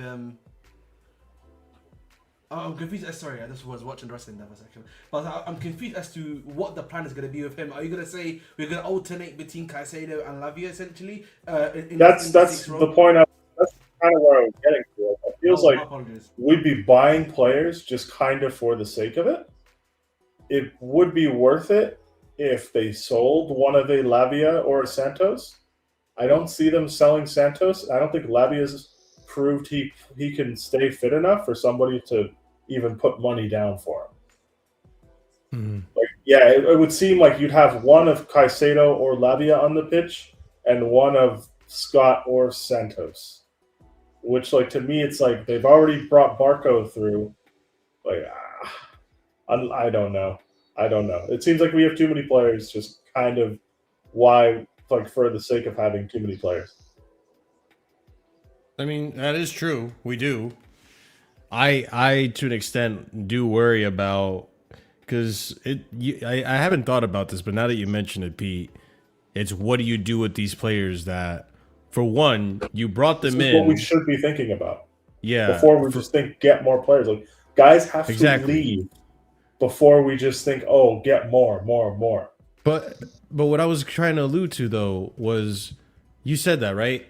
I think the other thing you got to take into consideration is when are they going to play? Because if we don't get Europe, the minutes that we're not going to have minutes to give these players. Yeah, we're not going to have minutes for our 4-string center mid. Yeah. That's why all of the fans saying, "Oh, I don't want Europe." Like, I get it. Like, you don't really want to watch Thursday football. I can understand that. But for the sake of attempting to pacify a squad of 25 players, we need some form of European football. Yeah. I'm not asking you guys to watch it or like invest in it at all or anything like that. I'm just saying we need the minutes to go around. Yeah. We have way too big of a squad to just have one comp. Like, Man United genuinely have like 17 usable bodies. So like them being in one comp is fine. We have 25 guys that are brought in and expected to contribute by these dudes. Yeah, it's going to be, if anything is going to be decided, it's going to depend a lot on if we get into Europe. And the whole reason I think there's links to this guy from Bournemouth is because I don't think they believe they can shop in the market of an Elliot Anderson when teams like City are sniffing around. Or like, I know Morgan Rogers is not the same position at all, but they don't believe they can go get a Morgan Rogers if a PSG or a Liverpool want Morgan Rogers. Yeah, I mean, they came out and already admitted that, or at least the PR they're putting out there is, oh, well, we didn't go for the likes of Guehi and Semenyo because City were in for them. We can't compete with City. And it's like... Yeah, I mean, Semenyo had a release clause inserted into his contract back in the summer. Mm-hmm. We could have triggered it immediately. Yeah, and somehow we didn't. We just... Well, it's not somehow. They wanted to buy Garnacho and Gittins, which is fine. But I mean, you live and die by your decisions, right? We've gotten one Premier League goal from Garnacho and Gittins, and we've got one Premier League goal from Delap, and we're going into Premier League match 34 on Tuesday. I believe so. Yeah, it's not great. It's not zero. It's not great. Yeah, no, 100%. It's not good at all. And go ahead, CP. Sorry, Peter, but this is why I disagree with your point of we kind of need Europe because we have 25 able-bodied people. I disagree. We have about 16 able-bodied people because the rest are... No, I'm not saying able-bodied. I'm saying people paid money by these guys to play. Oh, okay. But I'm more so saying, like, we have, like, 25 people, sure, but, like, we only have 16 that aren't brain dead, right? So yeah, sure, but we're not going to sell the other 9. No, I understand that, but I rather have these players so frustrated that they basically want to leave or ask to leave. Like if Garnacho wants to leave next season because he's not getting enough game time. I think Garnacho's leaving either way. I know. I'm just giving an example, right? Like or Delap or whoever we want. Like just get Garnacho's cooking up the nastiest Everton move, man. Whichever club makes like Conference League or Europa League, whichever one of these random teams, Garnacho will be there. It's because like. It looks. Hopefully, we sell Tosin because I hate him with the passion of 1,000 suns. But like we need because we already signed Omega. We've already signed basically Barco. Let's be honest at this point. It's like we already have now like 30 players on the books already before we are going to sell anyone. There needs to be a culling of the team. Exactly. That's what I was going to. Because to CP's point. Because that's the other thing, too. We can't do... We have a lot more players than people realize. Yeah. We have Tariq George coming back. I think Dastan Sapaev is going to be at Chelsea next season. I'm pretty sure. Yep. Why do you think that? Because he's technically a Chelsea player. Yeah. Yeah, but why wouldn't he just go to Strasbourg? Well, I'm just saying, like, on a technical point, like, technically we have all these players. What we do with them is up in the air. I understand, but, like, he's not actually going to be here. Yeah, he's I don't think so. But he's I'm just the Omega replacement. But I'm just pointing out what you're saying, right, Pete? Is like all these players that we have to cull. Oh, I wasn't even thinking that far down. I'm thinking like you have. There's a lot. Colwell coming back from injury. Anselmino's coming back in the summer. Assuming West Ham survives, Disasi's probably gone. So you have Colwell, you have Badiashile, you have Chalobah still on the books. Like he's out for the rest of the year with injury, but like Chalaba's still on the books. You'd have Enzo Mino coming back. I know I'm missing. You have Fofana and Hato. Yep. You have Kukurea. You have Reece James. You have Gusto. Mamadou Sarr. You have Mamadou Mamadou Sarr, Sarr. I think I just named like 7 center backs. There's a good amount. Yes. Yeah, we have way too many center backs. We're gonna have too many center mids because you still have Isugo. Barco's gonna be here. You still have Santos. You still have Lavia. You still have Caicedo. You still have Enzo. I think I just named 6 there. As far as wide players, Kenda's going to be here. Gittins hasn't played enough to get a move, so he's going to have to be here. We have to have another season of Gittins. I'm guessing Garnacho leaves, but until then, he's here. Neto's here. Esteval is here. I already said Kenda's coming in, so that's 5 players. You have João Pedro, Omega, Delap until he leaves. Jackson. And then you have Palmer. Jackson is still on the books, but is probably going to get sold. But yeah, like so that's 4 strikers. You have a Cole Palmer. We have 6 center mids. We have 7 center backs. We have 5 wingers and Tyreek George. There's just too many players. There's too many numbers. Like they'd have to legitimately, we could trim half of that, sign 4 or 5 players, and be in a better position. Like how we all complained about Roman having like a loan army. we have like kind of the same thing, except it's worse. We have the same thing, but it's just worse. I don't know. We have a lot of garbage in our. Oh, you know what's hilarious too? We didn't even mention this, but Dacho Fofana, I'm pretty sure still in the books. No way! No way! No way! Sure I'm not even trying to go that far down. I'm talking like people who've played minutes for Chelsea. You don't even have to go to like serious minutes for Chelsea in the last year or so. But yeah, we have like 6 center mids, 7 center backs, 4 strikers. We have 5 wingers. We're pretty calm at like left back and right back, whatever. That's fine. Yeah. We have 2 goalkeepers that like people can all probably now say, hey, we need another one. Yeah. But then you have Penders coming back from a loan. Like they're probably going to get shuffled around. There's a lot. There's a lot that needs to get done in the summer. So this summer is, I hate that I'm saying this because like I don't think you're going to do this summer's important gimmick. You're going to do that. That's the thing. I hate it because last season it was the same thing, right? Amen. This summer's important, and I'm doing. We had Champions League football and a World Champions badge last summer, and look at what we cooked up. Yeah. So like I can sit here and say, yeah, this summer's important because if we had competent owners, then yeah, you get the right positions, you fill in the right squad roles that you need, and you get rid of the players. A lot of the players that we mentioned. I still think getting rid of the players should be step number 1. No, I agree. I mean, it has to be because apparently we're sell to buy.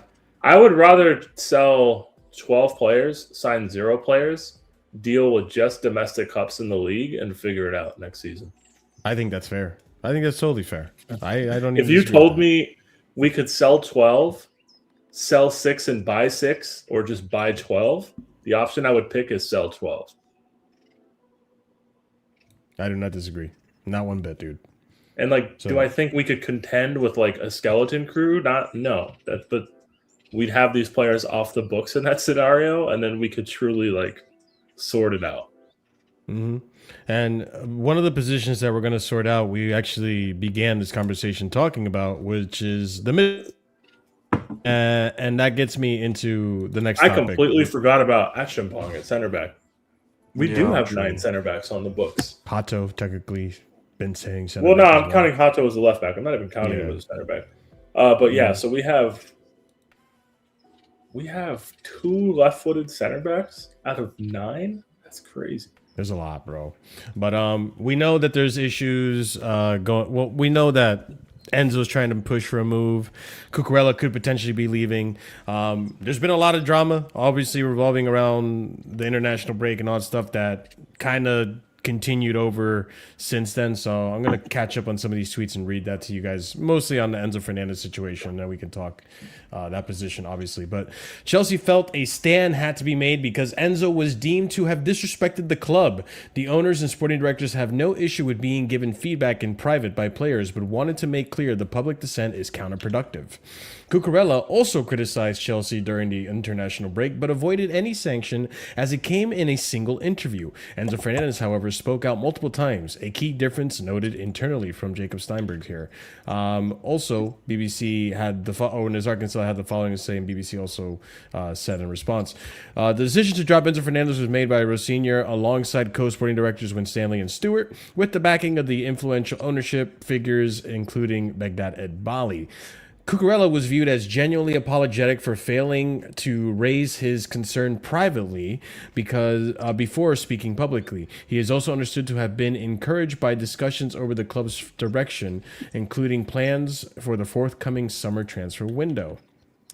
Enzo Fernandez and his camp believe that Chelsea head coach Liam Rossignol has decided he will not lift his suspension, and hence he will miss the game against Man City, which we already saw. He did miss it. They didn't lift the suspension at all. They also asked Liam if the players were really asking for Enzo's ban to get lifted, and he denied it, saying not true. No one mentioned anything.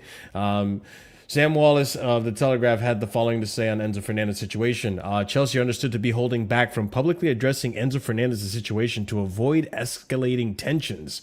Privately, it reflects a broader reality of modern football, competing agendas between players, agents, and clubs, all navigating their own interests. In the end, loyalty remains a concept largely reserved for the fans. I think this is like a weird little excerpt to whip out after the whole Enzo fiasco, to say that for Chelsea to come out with PR saying they held back, even though they came out and said the whole, hey, we protected you during the whole racist allegation stuff, and did all this, and the way they reacted with the whole Real Madrid situation or the Madrid interview, whatever, with Enzo. Didn't seem like they were really holding anything back. I think you framing it as the Madrid interview implies that Madrid want him. Yeah, that was a slip of the tongue. I don't know if I would accept the phrasing of that.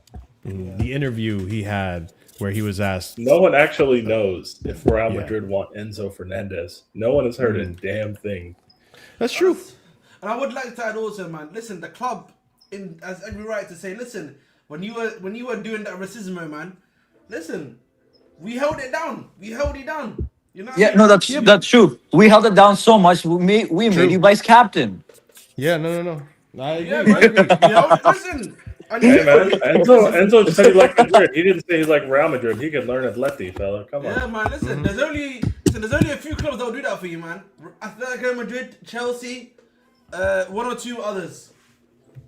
Any Italian side, you know what I'm saying? I just think it's funny though, because they came out and said like, yeah, we held back, and it's like, why even say that? Like, why de-escalate? You saying you held back implies that like, hey, you say something else, we're gonna come out with more. Wallace or whatever his name is, Simon Wallace.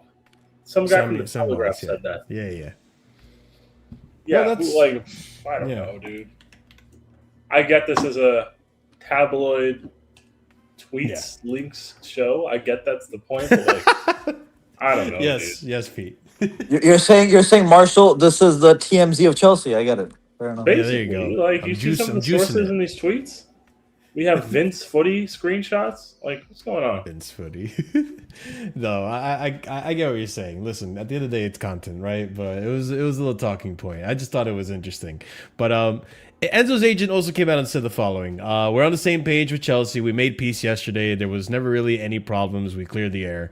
His statement were without any intention of causing problems at Chelsea. He's the captain, one of the team's leaders, and he's shown his best form on the pitch this season. Sure. He also said he'll play in the World Cup this summer and finish the season with Chelsea. Now we're waiting to Chelsea to qualify for UCL because he wants to play in the best competitions. He's a winner, and then we'll see. Enzo Fernandez and his agents apologized to Chelsea for the comments made while he was on international duty in Argentina. Jason Cundy had this to say, and I kind of want to see what you guys have to say, because I think maybe Pete understands. Actually, we probably all understand because we worked in a professional setting. Jason Cundy basically had this to say from a personal point of view, and I said it at the time, keep your mouth shut. That applied to both them, Enzo and Cucurella. I personally would have also done the same to Cucurella. I think to punish Enzo was flirting with Madrid. I don't want to go over old ground, but that was his decision until it went public. I think Cucurella's comments as well, not helpful. Keep your mouth shut. You're paid to play football. Get on with your job. You're not a politician. Do your job better on the pitch. That's where I would come from. And Shut up and dribble. I get it, man. to an extent, okay, yes. If you want professionalism in the sport, if you want players to be professional, sure. Going on, The Athletic or going on a live stream and flirting with Madrid or, criticizing publicly the ownership, it's probably not the way to go about it. Sure. I as a fan, don't really care because what Cucurella did, in my opinion, was just stating what we've been stating as fans, but he's going to be listened to more because he's a player. And Enzo leaving, we understand why Enzo would want to leave. It's just not happening here at Chelsea. But I get what Jason Cundy's saying to an extent, if you want to be professional about it, you go and talk about it privately, you keep your mouth shut publicly, and you keep it pushing. But, I mean, just because I get it doesn't mean I necessarily agree, and I think that was the right thing to do. But what do you guys think? I don't think what Cucurella and Enzo said should be put in the same bucket. I don't think they're very similar. I don't know. Did you think Cucurella's was worse than Enzo? No, because nothing Cucurella said comes across as self-serving. Yeah, that's true. And we've all been saying the things he's been saying. He's not talking about the weather being nice in a city that just happens to contain Real Madrid.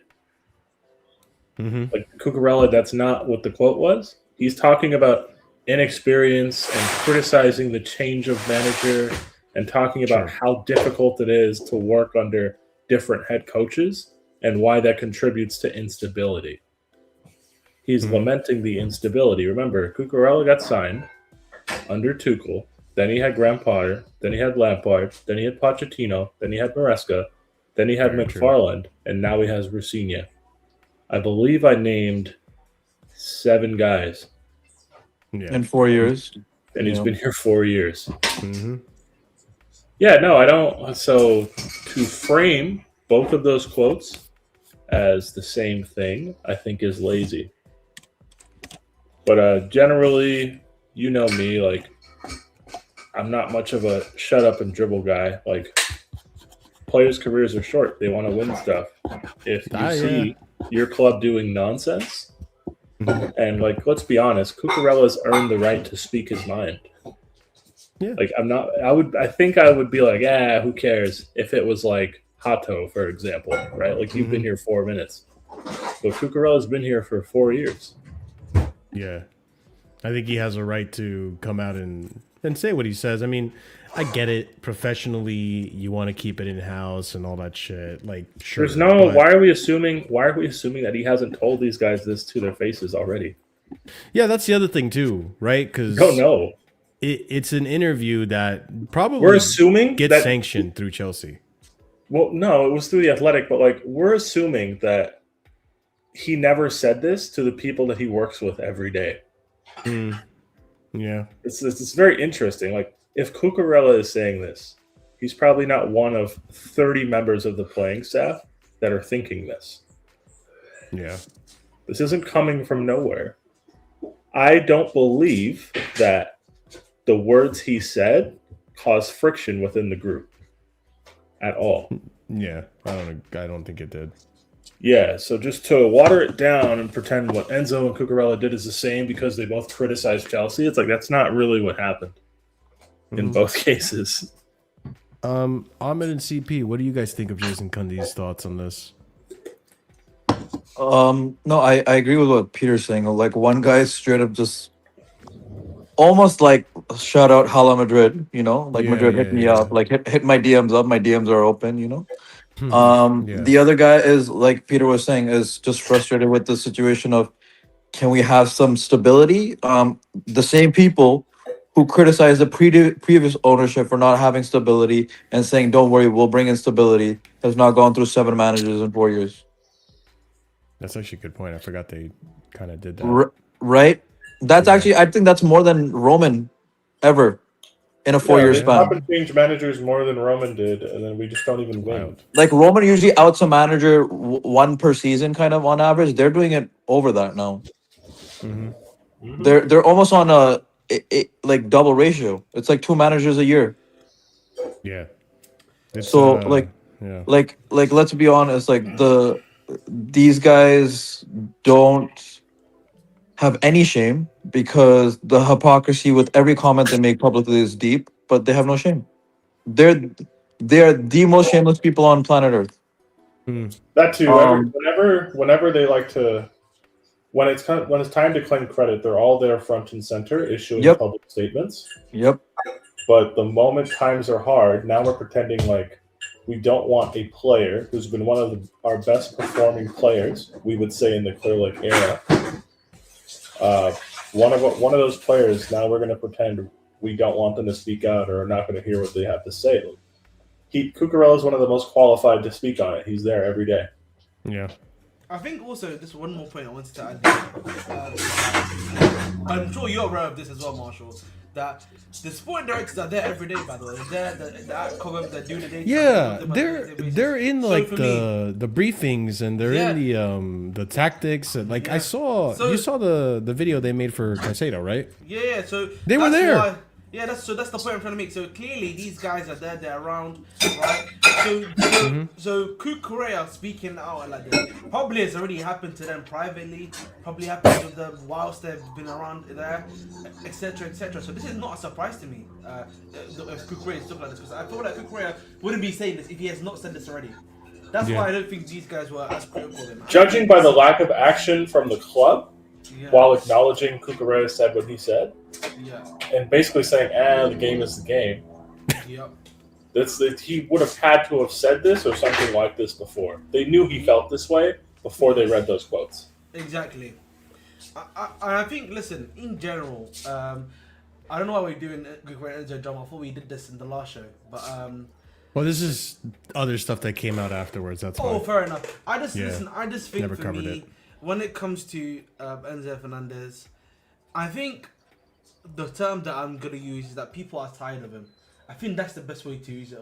I agree. I feel that way. That describes me. Right. I think people are just tired of it, and that's what I think plays into. Even if he just said yes, I like Madrid or something like that, right? Yeah, that anything he's gonna say now, right, is just gonna add to the fire. And I also think your team just come off it was on a bad losing run, let alone where the losing one is right now, right? And then you start talking about I like Madrid, I like this, I like that. You're not making your life any easier, bro. Mm-hmm. And he's vice captain. He's vice captain too. And I would add one more comment to that too. I think the other thing to also realize, is that I think I said this in the last show. Enzo has no leverage against the club. That's one thing I think we should also be kind of like objective on, right? He's on a deal till like 2030, right? Yeah, he's on a deal to 2030. It's gonna be quite. So for him, anything that he wants to make happen, he has to find something to kind of gain some level of leverage against the club, essentially. So all of the stuff he's trying to do is stuff for him to be able to kind of gain some level of upper hand or something like that. And I think, listen, I know you were critical of it when we were just talking about the stuff about him and what happened with Argentina when he won the Copa America. But if I'm the club, that is an easy slam dunk on him. Yeah. Remember, you were a racist, and you know what you did. That's it. That's all. No, but like that. I'm being a bit cold-hearted there, right? But that's but how can they put that over him when then sure you could say that, but there was no punishment after that, right? They give him the fucking vice captaincy. Yeah. So they're like, sure, you can put this over my head that hey, you got my back when I was racist. No, you didn't just get my back. You fucking rewarded me. So it shows that you didn't really think it was that bad. That's what Ahmed's alluding to, right? CP. No, but it's saying it wasn't that bad because you guys didn't view it as bad as you guys are trying to frame me for. No. 1 second. No, sorry, Chris. What? Sorry, Chris. But sorry, Marshall. The thing with that point This is, is getting so confused CP. right now. Oh, I was so confused. I'm like, I'm not Chris, but okay. Sorry, no. So I think the thing with that comment, CP, is that, and why I disagree with that, is that fundamentally, them rewarding him and stuff like that is like them showing we value you. It doesn't matter that you've done all this nonsense. We're gonna make sure you get through this, and we're gonna reward you to show you that we believe in you as a player, right? That is the whole reason as to why he became vice captain, all this other stuff, because they were trying to show, listen, this guy's real material, he's really growing and stuff like that. That is the whole PR spin that you have for in regards to Enzo, CP. Mm-hmm. Yeah, and as of, I guess, some of the latest news, Fabrizio is saying there's still contract negotiation talks happening between Enzo and Chelsea. That's where we are. I mean, what's coming out seems to be Enzo's PR saying he wants to stay at Chelsea. I think he really wants a Madrid move, but it's not going to happen. But now he's coming out playing nice, saying, no, the idea was always to stay at Chelsea. We want to negotiate the contracts. And this is something that Sam Wallace also referred to in later on in the article I referred to earlier. He said this on regards to the Enzo Fernandez situation. It echoes a familiar Chelsea precedent. Back in 2008, with his contract running down, Frank Lampard was heavily linked with Inter Milan, where he would be reunited with Jose Mourinho, a situation widely seen as strengthening his position in negotiations. Lampard remained silent throughout the saga, no interviews, but by August, a new lucrative deal was agreed and the links disappeared. A reminder of how these situations can often play out. And sure, it could very much be that. I am more of the belief that he honestly just wants to go to Real Madrid because that's what most South Americans dream of, their final destination, their pinnacle of their footballing careers to be is at Real Madrid. And I just think he doesn't want to be at a team that doesn't compete for trophies. And quite frankly, I don't blame him for that. But I'm nailed it on the head. Like, I'm just tired of this shit with Enzo. You're not good enough for me to really be fighting back and forth about you should stay at the club, whatever. If you want to go, then go. Like, I don't think if Enzo leaves, the project dies or Chelsea are finished forever. Like, I think he's been pretty mid since he's come in, especially for the price that we paid. Well, yeah, I mean, it's so funny talking about we're like doing all the work and making this Madrid rumor. Like, it's not a single Real Madrid source saying, yeah, they're looking at Enzo Fernandez for this summer. Like, when Hazard had 1 year left, was going down to the summer of 2019 where he had 1 year left on his deal, and we all knew he wasn't extending. Like, that Madrid move was an open secret. It doesn't feel that way with Enzo. It's like Enzo's trying to make it one. But yeah, it's just not it. Mm-hmm. What do you guys think of this question? Tchouaméni plus Kenan Yildiz in. No. You sell Enzo and Palmer and make 30-40 million on top. No. I probably don't. Yeah. Juve are not selling us Yildiz, yeah. They're no way they're not doing that. 2, I'm cool on Tchouaméni. The time to get him was 4 years ago. Didn't happen. His career hasn't progressed since moving to Madrid. Same with Camavinga. Yeah, I was going to say same with Camavinga. They went cool guys. Neither of them have gotten that much better. That's fine. I'm cool on both of them. Yeah. CP, what do you think? Like, obviously, I want him sold. Like, get us the money. But at the same time, are they going to replace him with someone better? No. So, I don't know, actually. That's the issue. Yeah. The replacement they always get. Actually, no, we already know the replacement. I apologize, Peter. It's Valentina Barco. We got the ginger Argentinian. You know what I'm saying? The deep lying. It's actually not. He's going to play the Asugo role, which is the nothing role. No, I don't. How this gets resolved, I think Enzo doesn't extend. He doesn't get sold this summer, and then he gets sold next summer. Because when you have 4 years left on your deal, it's impossible to force a move. Yeah. Isak had to go on strike and get himself out of game shape to force a move from Newcastle. Yeah. He had 2 years left. And now look at him. He's playing like the Eritrean Sonogo, you know what I'm saying? So yeah, like, and he was the most sought after striker in the league that was on the market. Enzo's not at that level, man. Yeah. Ahmed, your thoughts on this question here? Chomeni Yildiz for Enzo Palmer and 30-40 million? Speechless. Okay. WrestleMania, that guy. This guy thinks when Stanley and Stewart and Joe Shields would go get Kenan Yildiz. Come on, man. Yeah, I mean, we were linked to him, but he's now just signed a new No, contract. but let's be honest. At this point, I'm sick of we've been linked to him. It's like going to football. It's like we're going to Football Manager, of course. Just their link is as strong as me going to Football Manager, looking at every pre-pause young child with high potential, just being like, okay, let's just fucking put an article that we like. Be on the lookout for that in the summer chat. We are looking into Morgan Rogers. We have no, we can't. No. There's no Morgan Rogers. We didn't you just. But I'm just saying, just throw X name there. We've looked into. We have scouted. We have inquired about. I'll tell you what. I'll tell you what's gonna happen. I'm gonna tell you line by line, and I think Peter's gonna agree. Okay, so let's go with the Morgan Rogers example. This is gonna be template. We are interested in Morgan Rogers. 2 days later, we are moving past Morgan Rogers because other clubs such as Man City and X club here are interested, and we cannot. And then it's gonna be what the actual question is that either Morgan Rogers has rejected us or we can't match the wages, but we're gonna be like, actually, we've moved past them because we are looking at this profile player. Here's this freaking 15-year-old child. We saw the names already. It's gonna be PSG and Liverpool for Morgan Rogers. Yeah. Mm-hmm. Which is fine. I mean, like I said, the Morgan Rogers one I'm not that sold on, but we'll see. You know what that hurts. You know what the one that hurts every. Weren't sold on Semenyo to City, Marshall, but cool. don't get me. Hey, listen, I hold my L on that one, but it's cool. You said you're not Rogers. Sure he would do much better than Garnacho on our team. Oh no, he wouldn't do better than Neto. Sorry, you gotta get him correct. Neto. Marshall's a criminal too, chat. That's what you guys don't realize. Hey, listen, I have bad takes. I have good takes. Can't win them all.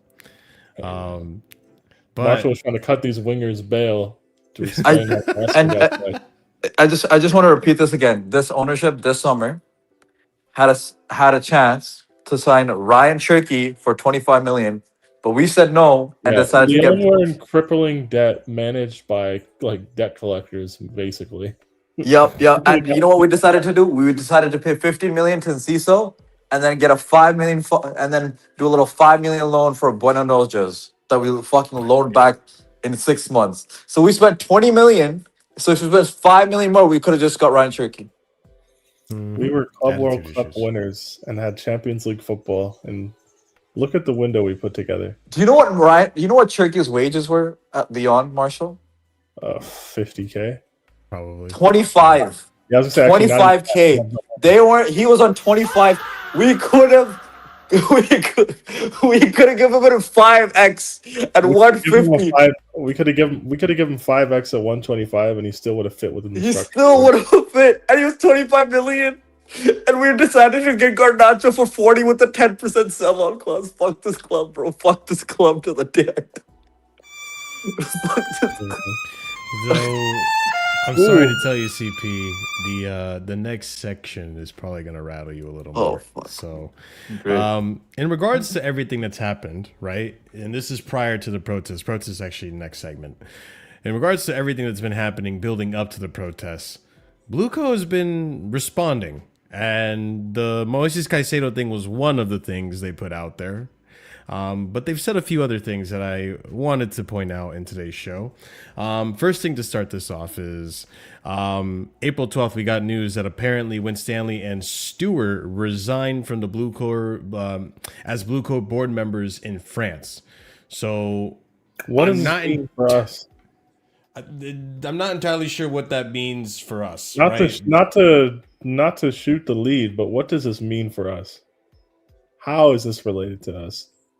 It's not, but it's related to Strasbourg, which I thought was interesting. Who cares? And I wasn't even casually sure Chelsea or casually Strasbourg. You're not right. You're not wrong. Sorry, I can't talk today. You're not wrong, Pete. Let's move on to the Chelsea part. All right. So Ornstein came out and said this. To my knowledge, they don't intend to review the coaching position until at earliest summer of 2027, at the end of the first full season, which was the case for Pochettino and Maresca as well. Also, Hey man, what about Graham Potter? Why did we leave that guy out? What about Maresca? These pathological fucking liars, bro. Maresca did get a season though. No, they were got the gonna season, they he were got gonna his- evaluate yeah. no, they were gonna evaluate him after this season too. They were gonna give him the whole season after he fucking won the Club World Cup, and they fired him in December. Chat, I have a question for you guys, These and I want to know your guys' answers. When do you guys in chat think Rafinha gets dismissed? Because I think he gets dismissed in the summer when it's confirmed we don't make Champions League. I don't think he actually gets. I say chat. I say before the November international break. Oh, so you're saying So you next think we season do a 10 before hog? November? Yeah, of course Oh we my are. God. Have you seen this clip? No way, dude. We don't look like we can win a game. I can't see them keeping him beyond the summer. We don't look like we can win a game of football. But Peter, they I love think they dying do a on 10 stupid hog. I hills. agree with CP. They love dying on stupid hills. Come on, you know this. Okay. They love dying on stupid hills. It's a lot harder to die on that stupid hill after the guy that you put on the stupid hill finishes 10th. I'm not sure you want to pick up a cross and get crucified next to him. You could just leave him there. Fabrizio is pretty much confirming the same thing, by the way. They didn't forget that he arrived in January, had no preseason. Say it again, Pete. I don't believe any of this. Yeah, I mean, can I say something, Chris? Can I say something? Go ahead. I'm gonna say this quite nicely. I was telling you this 2 weeks ago, Marshall, when this Fabrizio report came out. Yeah, I think it was like 2 weeks ago-ish. You know, they keep saying they trust Rafinha. They're giving him votes of confidence for no reason. I don't trust him. No reason at all, bro. And like also, Don't trust this. This does not smell right. Did you see the picture of like after the game where you saw both with Stanley and Stewart looking a bit downtrodden, walking into that thingy? You literally had a little post right now saying the fans are doing the V's. Oh, my camera's not on. Fuck, I forgot. Listen, the fans are doing a little, V sling and everything like that. Listen, the players not even giving a little handshake or off when they get subbed on. Hey, we know what's going on. This comment is kind of how I feel. Also, like, it is supremely nasty and would be absolutely shameful if this is what happened. Yeah. But in the event that Aston Villa win their Europa League, 6th place gets Champions League. And even though we're on a streak of 4 losses in a row, if the season ended today, we would be in 6th place. Yes. These guys, by hook or by crook, will take Champions League qualification any way they can get it. No, but Peter, is that legit? Because when it happened with Italy, right? With Atalanta, that didn't happen, no? So that's what I'm asking. Did they finish outside of the Champions League qualifying places? Yeah, I think they did. Because then that's why they took us. So the only reason 6th place would get it is because Villa are essentially guaranteed to finish in the top 5, which would qualify to the Champions League. Okay. Anytime you qualify to the Champions League via your league and winning either the Champions League or the Europa League, another Champions League spot is allocated to your domestic league because you already take up one of those spots. And you can't double compete. Does that make sense? Yeah, it makes sense to me. Okay, that makes sense. If Forest win, then 6th place doesn't go, Forest goes. Mm-hmm. Right? But if Villa wins, because they're already in the top 5, then 6th place would go. Yeah, that's the point where we're hoping on that maybe Villa win and then we sneak away into UCL. I think UCL is cooked. Even if whether Villa win or not, we're not sneaking in because we can't win a game. Yeah, we can go over fixtures and do a prediction with how many points we end the season on, but it's not looking good, boys. No. Also, Max PYS had this to say in regards to Clear Lake and all the stuff that's going on about the selling. Clear Lake will not sell Chelsea. Boehly has not been down Boehly has already been down that route and explored it. Clear Lake's position is status quo, or they would potentially be prepared to buy out Todd Boehly and increase their stake even more. Summer 2027 is a time frame when we could see some discussions on what to do next on Todd's side. There will be a new chairman, and he knows Clear Lake's not for sale position. And he knows Clear Lake's not for sale position, and they have no intention to leave. Todd wants progression on the stadium. Breaking. Baghdad Eghbali came out and spoke recently. They said that it was already planned way before. I think the timing of it before the protests is convenient. But let's read into what some of the stuff he said. So Egbhali came out and said to Chelsea supporters that the owners of Blue Co are learning from their mistakes and are committed to bringing consistent success back to Stamford Bridge. He also had the following to say. So on Liam Sr., and if he can be successful at Chelsea, Egbhali said this. On Liam, we had the opportunity to work with him daily for 18 plus months, so we know what we were getting. We think he has every attribute to be successful here. He got off to a great start. We've had a tough past 5-6 matches, but I think we're behind Liam. Okay. Of course, it's a result business, but we think he can be successful long term. In regards to... he also had the following to say, you certainly review and hold not only the manager, but the management and sporting team accountable. But typically in the summers, it's not a change, Maresca, we wanted to make mid-season. So talking about Maresca leaving, admitting it was And why did you make it? I think he walked away. I don't think he got sacked. I think he said, fuck this, I'm gone. Screw you guys. And left. Well, why don't we address that root? Why don't we address the root cause of that instead of just plugging in another guy and hoping for stability? Exactly, and it's funny that he said, because if it's true that he walked away, why are we getting briefs in the aftermath talking about how managerial appointments are overrated, and they believe that Maresca overinflated his effect on the project? Mm-hmm. Why did we see those? Why are they acting like salty exes? Because I think they have egg in their face right now, and they're trying to save face. Hence why these quotes are coming out now when they came out before the protest. I think in an attempt to calm fans down because, the ownership has spoke. We haven't heard Eghbali speak or say any quotes since, I'm pretty sure since that first season where we got Graham Potter. Marshall, can you bring up the previous one from Matt Law, please? I want to bring that up because I think there's a pertinent point I want to make here. It was the one before that. Matt Law, about the 2027 thing. That's you literally there. Oh, this one? Yeah. Ben Jacobs, okay, got it. Yeah, again, I think for me, this is something that I think we need to understand, right? Which is that, because I think, listen, if Matt Law himself is saying this, I obviously mentioned Ben Jacobs, sorry. Ben Jacobs is saying this. I think Nizar is saying this. If these guys are not planning to sell in the short term, okay, I don't understand the logic of us, attacking them in the sense of get out of our club right now. Can you hold on to that thought? Let me actually finish up this segment. It's not going to happen. Yeah. We'll get back to the selling of the club because I literally end the segment with that. Go ahead, Pete. I'm sorry. No, I was going to say, because we talked about this a few weeks ago.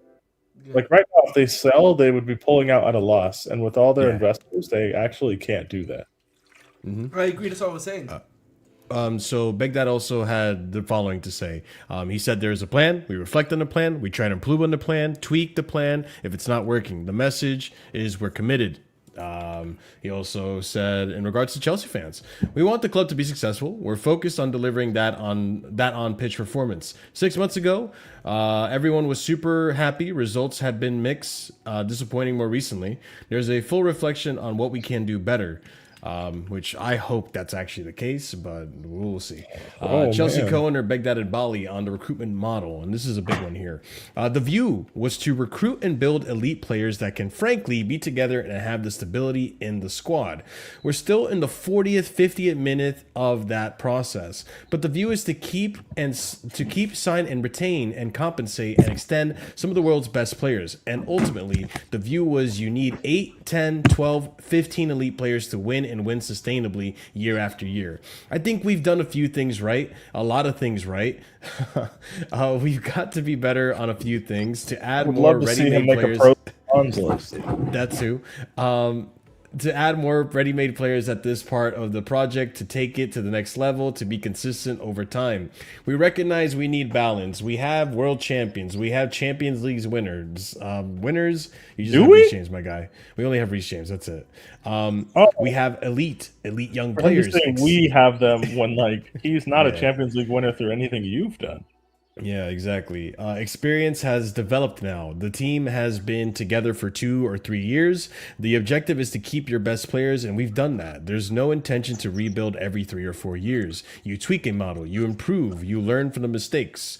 Our goal is to have elite players on the pitch, elite character off the pitch that our fans can bond with, that will be at the club, that will be club legends for the next 10, 15 years and beyond. I think generally we've been fortunate not in getting everything right, but we do have a core of good players, global players: Cole Palmer, Moises Caicedo, Enzo Fernandez, Levi Colwell, Esteval, Willian, Reece James.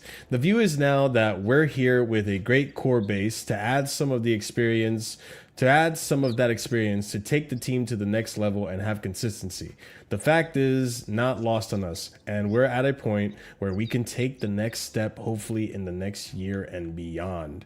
Lastly, a few more final points that Eghbali said. We do think there needs to be more kind of regulatory reform to enable multi-club ownership. We do think there's going to be a lot of capital invested if that reform happens in European football, and that's going to grow the game. Baghdad Eghbali confirms that decision to sack Thomas Tuchel, Ahmed, this one's for you, in 2022 didn't work out so well, and says that is difficult as an owner to make in-season changes. Hey man, it's only 4 years late. Jesus. Also, Nizar Kinsella pointing out a few things about the comments that Egbhali made. Several stand out from a lengthy interview. There's a plan. We reflect on the plan. That's obviously one of the things that he mentions here, bullet points. Can it be successful without winning? The answer is no. We've got to win. Confirms on the record that Chelsea didn't want to change manager mid-season, adding, getting the stability on the manager side is one of the things we haven't done right yet. He said on Rosignor, I think we're behind Liam. Of course, it's a result-based visit, but I think he can be successful long-term. On recruitment, points out, I think we've done a few things right, a lot of things right. I disagree. But yeah, sure, a few things right. To the next level, consistent over time. Pretty much bullet pointing here more. We do have a core of good players. Okay, I can skip this. Sources say Eghbali's interview at the conference had been in place since the autumn and was not a response to Chelsea supporters' trust open letter or the Not a Project FC group. And under the terms of the takeover agreement, this came out today, and Nazar Kinsella, take it or not, if you believe it or not, I don't really care. But under the terms of the takeover agreement in 2022, the current ownership cannot sell Chelsea until at least 2032. However, there are signs that they're willing to listen to some of the criticism, including calls to recruit more experienced players. So back to what you were saying, Ahmed, about the selling of the club. Listen, I hope, this is hopium, people, I admit it. I hope that Eghbali, what he's saying is genuine. I don't really believe it. I do think that we're going to do some more of the same. But if they're saying they're learning from their mistakes, that we know we haven't done anything right, like, fuck, I hope you actually mean that. I don't think you do. I'll believe when I see it. But whether this is actually, the club is actually up for sale or not, like, I don't know. There's so many other factors on that. But Ahmed, you were saying about that, and obviously you probably have other thoughts on everything else.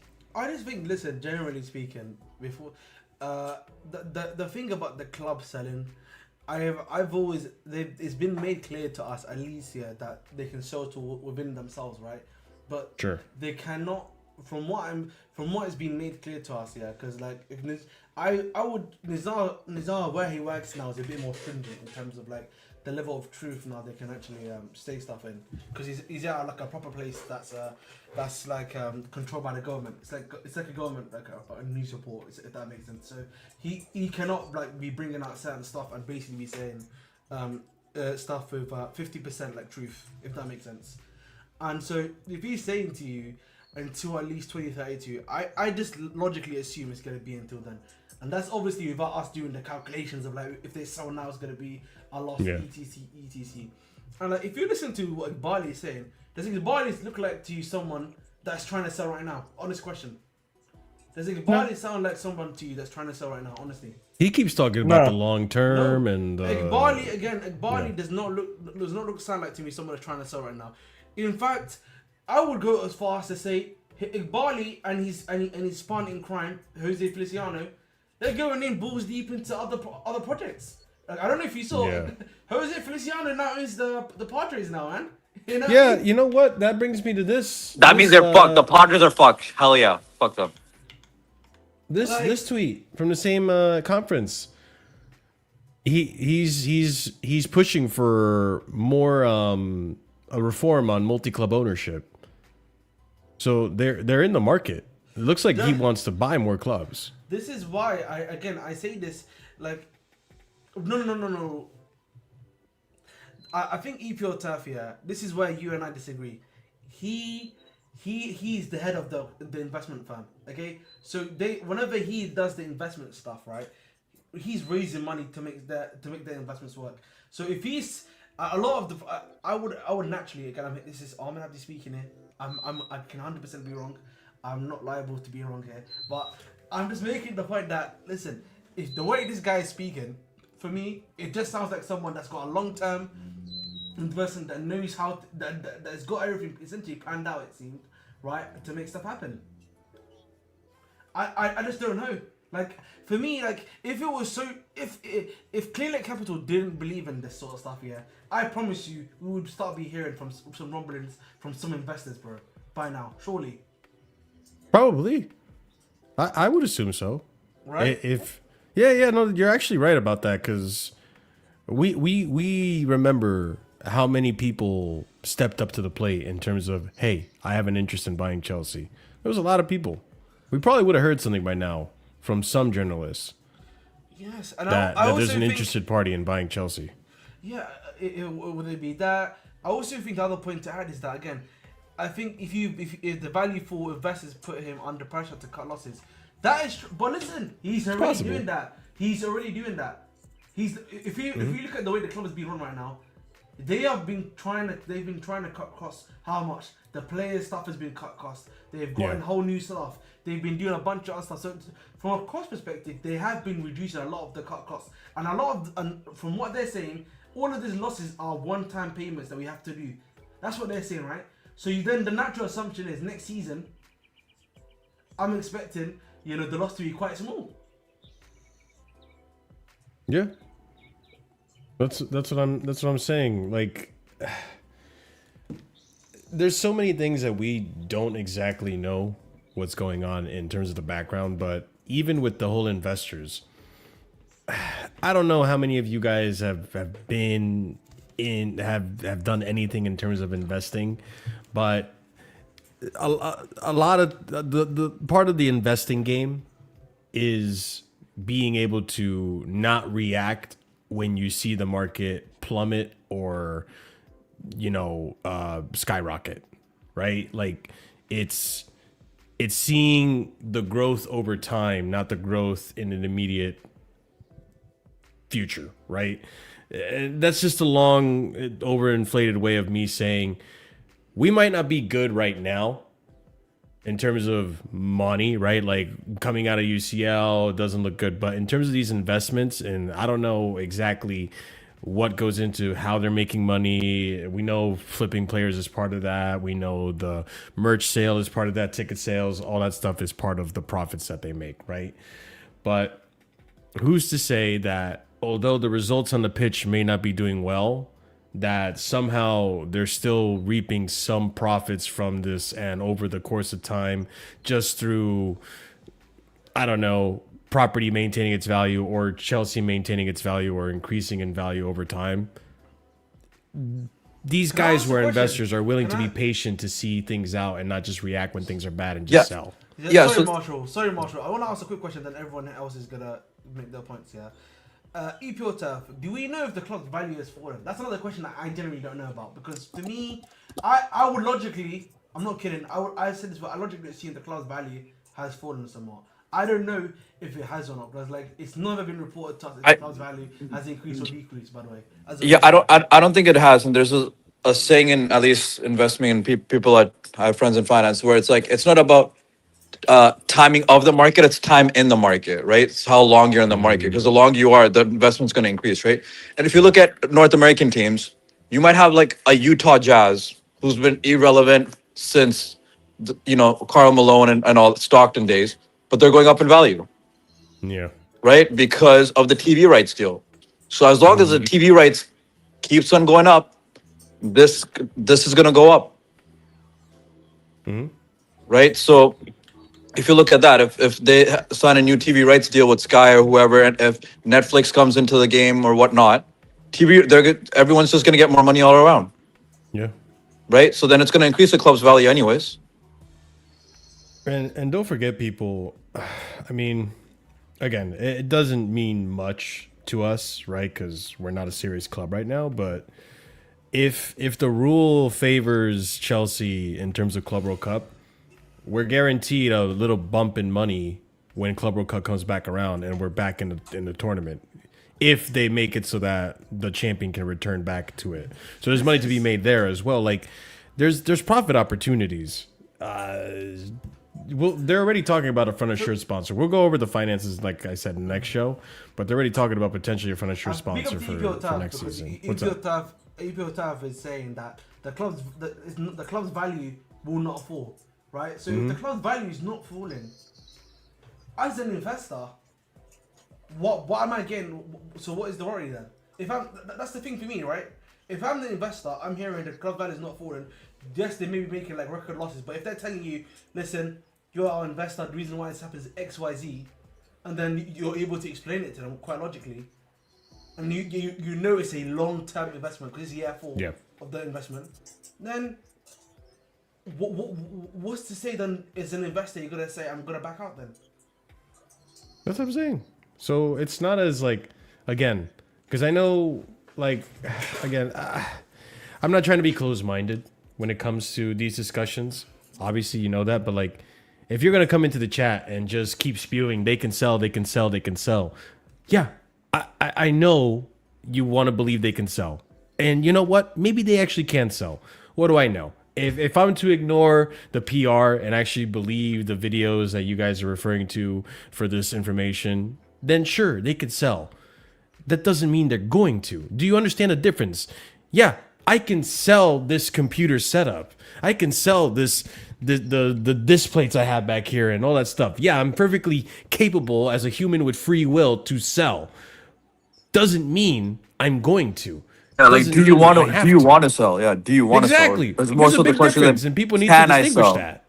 Yeah. Yeah, because it's gotten to the point where like I know these content creators keep saying they can sell, they can sell, they can sell, they can sell, they can sell, to the point where like it's making everyone else so volatile on this platform. Like I can't do anything now without saying Blue Co out because I'm not talking about Blue Co out constantly. I want to add this point as well, Marshall, which is that we continuously talk about some sort of loan. Obviously, that's due next year. Again, if the club was very worried about this, I always come back to this point. If we were really seriously worried about this, I honestly believe we would have been hearing much more news about it this year, right? The loans due next year. How is Chelsea gonna pay? Because that sort of stuff would be remembered. The other thing too is, listen, maybe I'm looking at this too simplistically, but is there anything that anyone is aware of that's preventing them from pulling out a loan to pay for a loan? I feel like that's something that happens too. Right? That's what literally the business of sports said. They can just get I also loan. raised this point a couple weeks ago. I was like, who's to say they can't get a loan to pay for that loan and just kick the can down the road? Governments do this all the time. Yeah. So that's why, like, okay, cool. They've got one of the biggest, and again, if I'm not mistaken, they're one of the biggest, again, keyword, one of the biggest investment funds, like, in the US. Yeah. Like, it's not, listen, I hate to be doomable here, but, if they look at what they're doing right now in terms of other sports and what they're trying to do. if you really believe they're not gonna have a plan for the Premier League club and how to sell it, I'm not talking about football finance, how they do football. Again, football wise, we know their shit right now. There's no denying that.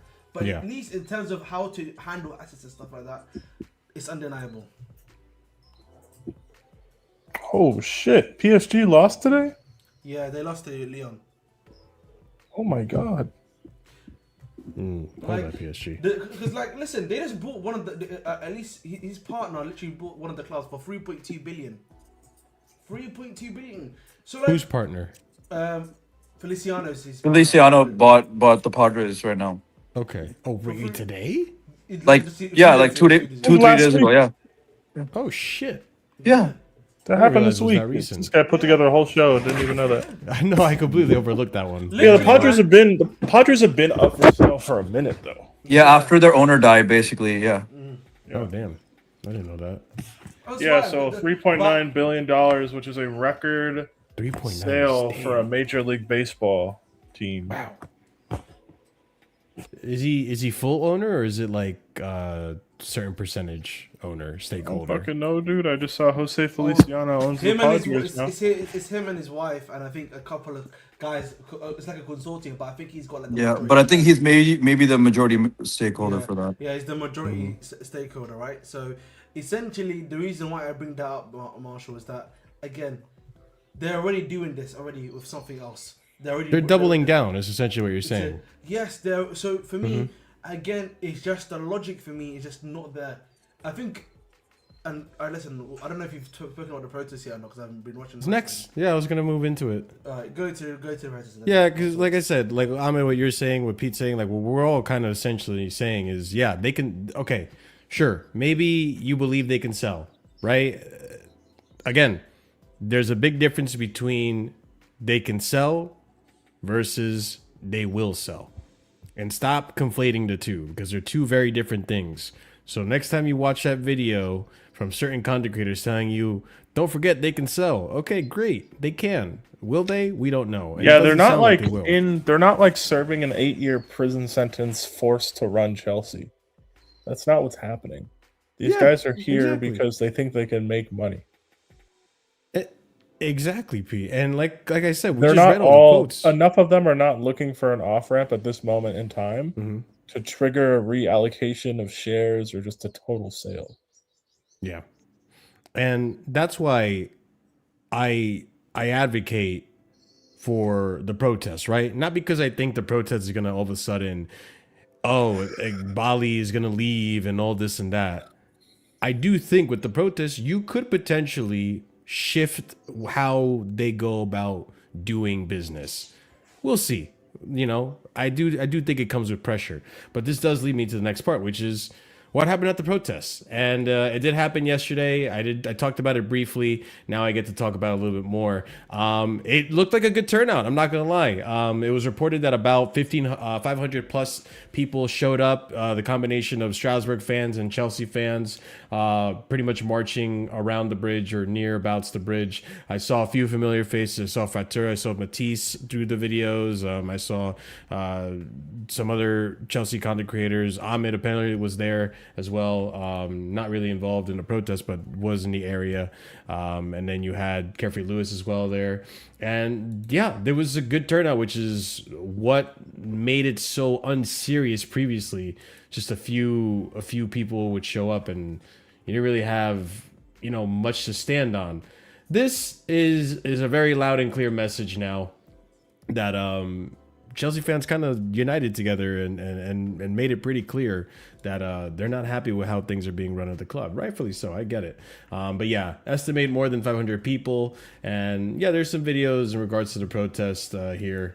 We see a certain Johnny Minerals there. But yeah, everyone had pretty much the same idea, the same thoughts, Blueco out. And yeah, hopefully this is the beginning of more protests. Obviously, I've said this multiple times, right?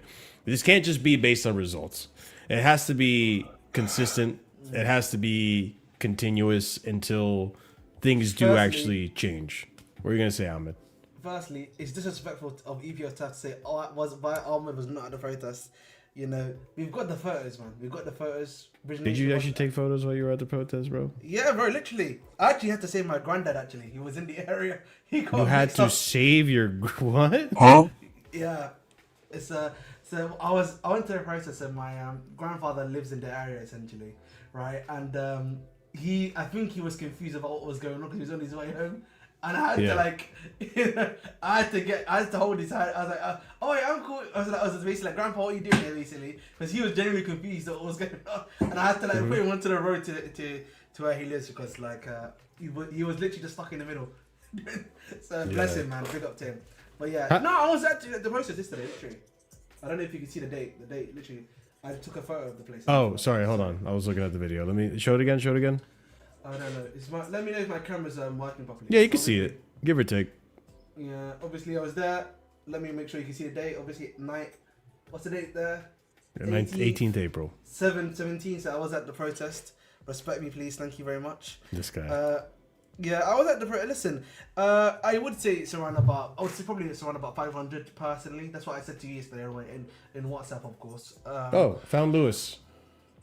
Yeah, I said hi to Lewis. Actually, I actually saw Lewis and Prime. Prime was also at the protest, by the way. So big up to Prime too. But yeah, it was around about 500 people there. At the end of the day, I think it was a good protest in terms of like the stuff they were trying to get out and stuff like that. But at the same time, you know, I don't know what else. At the same time, you know, we can all do the protest, but then we go into the game afterwards, isn't it? So, you know what I'm saying?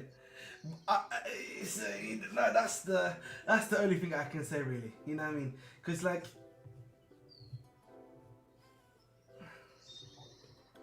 what? I don't want to say it. This guy. Because like the way to put it is, it's like we're still buying the tickets, we're still going into the game. You know, that sort of thing. Nothing's changing essentially, right? So that's just the main. No, thing. I mean I get it, but you said it yourself, right? Like realistically getting these guys to forfeit the season ticket they already paid for is not going to happen. Yeah. Also, if I'm not mistaken, let's just say you are a season ticket holder. You've been a member for a decade. If you all of a sudden opt to not buy that season ticket, you lose that priority membership. Am I wrong? No, I was talking about more so just in general. Obviously, season ticket holder is different. You know my thoughts on that. I agree with you on that one. I think, listen, generally speaking, I think the protest was good. But of course, I think if you want to make like stronger statements, obviously, because this is a good start. You know what we have to do next, right? What we have to do next is probably start leaving the stadium. You know, start leaving the stadium at certain points in time. Maybe keep doing this again, but you know, the thing is, like, we probably have this like protest, but then like obviously it'll be like 3, 4, 5 weeks later, and then we have another protest, right? So, you know, there's gaps in between the protests as well, if that makes sense too. Like, I feel like it needs to be like a weekend thing.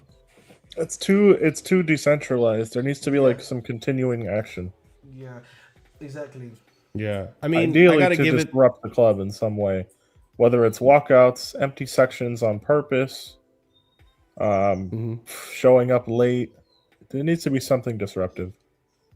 No, I agree. Which is why, like, I gotta give it to Not a Project CFC. They did a good job of organizing it. You could tell, like, even based on the photos, they blocked off streets and police were involved to make sure, like, it was actually organized properly this time, which is part of the success of it. And reading the Not a Project tweet here, we believe yesterday was a strong building block, which is what I was saying. I think this is a good building block to definitely spring from and hopefully be able to do this again, regardless of results, people, because that's the thing. If you are discontent with everything happening at Blueco, it also has to happen when the club is doing decently.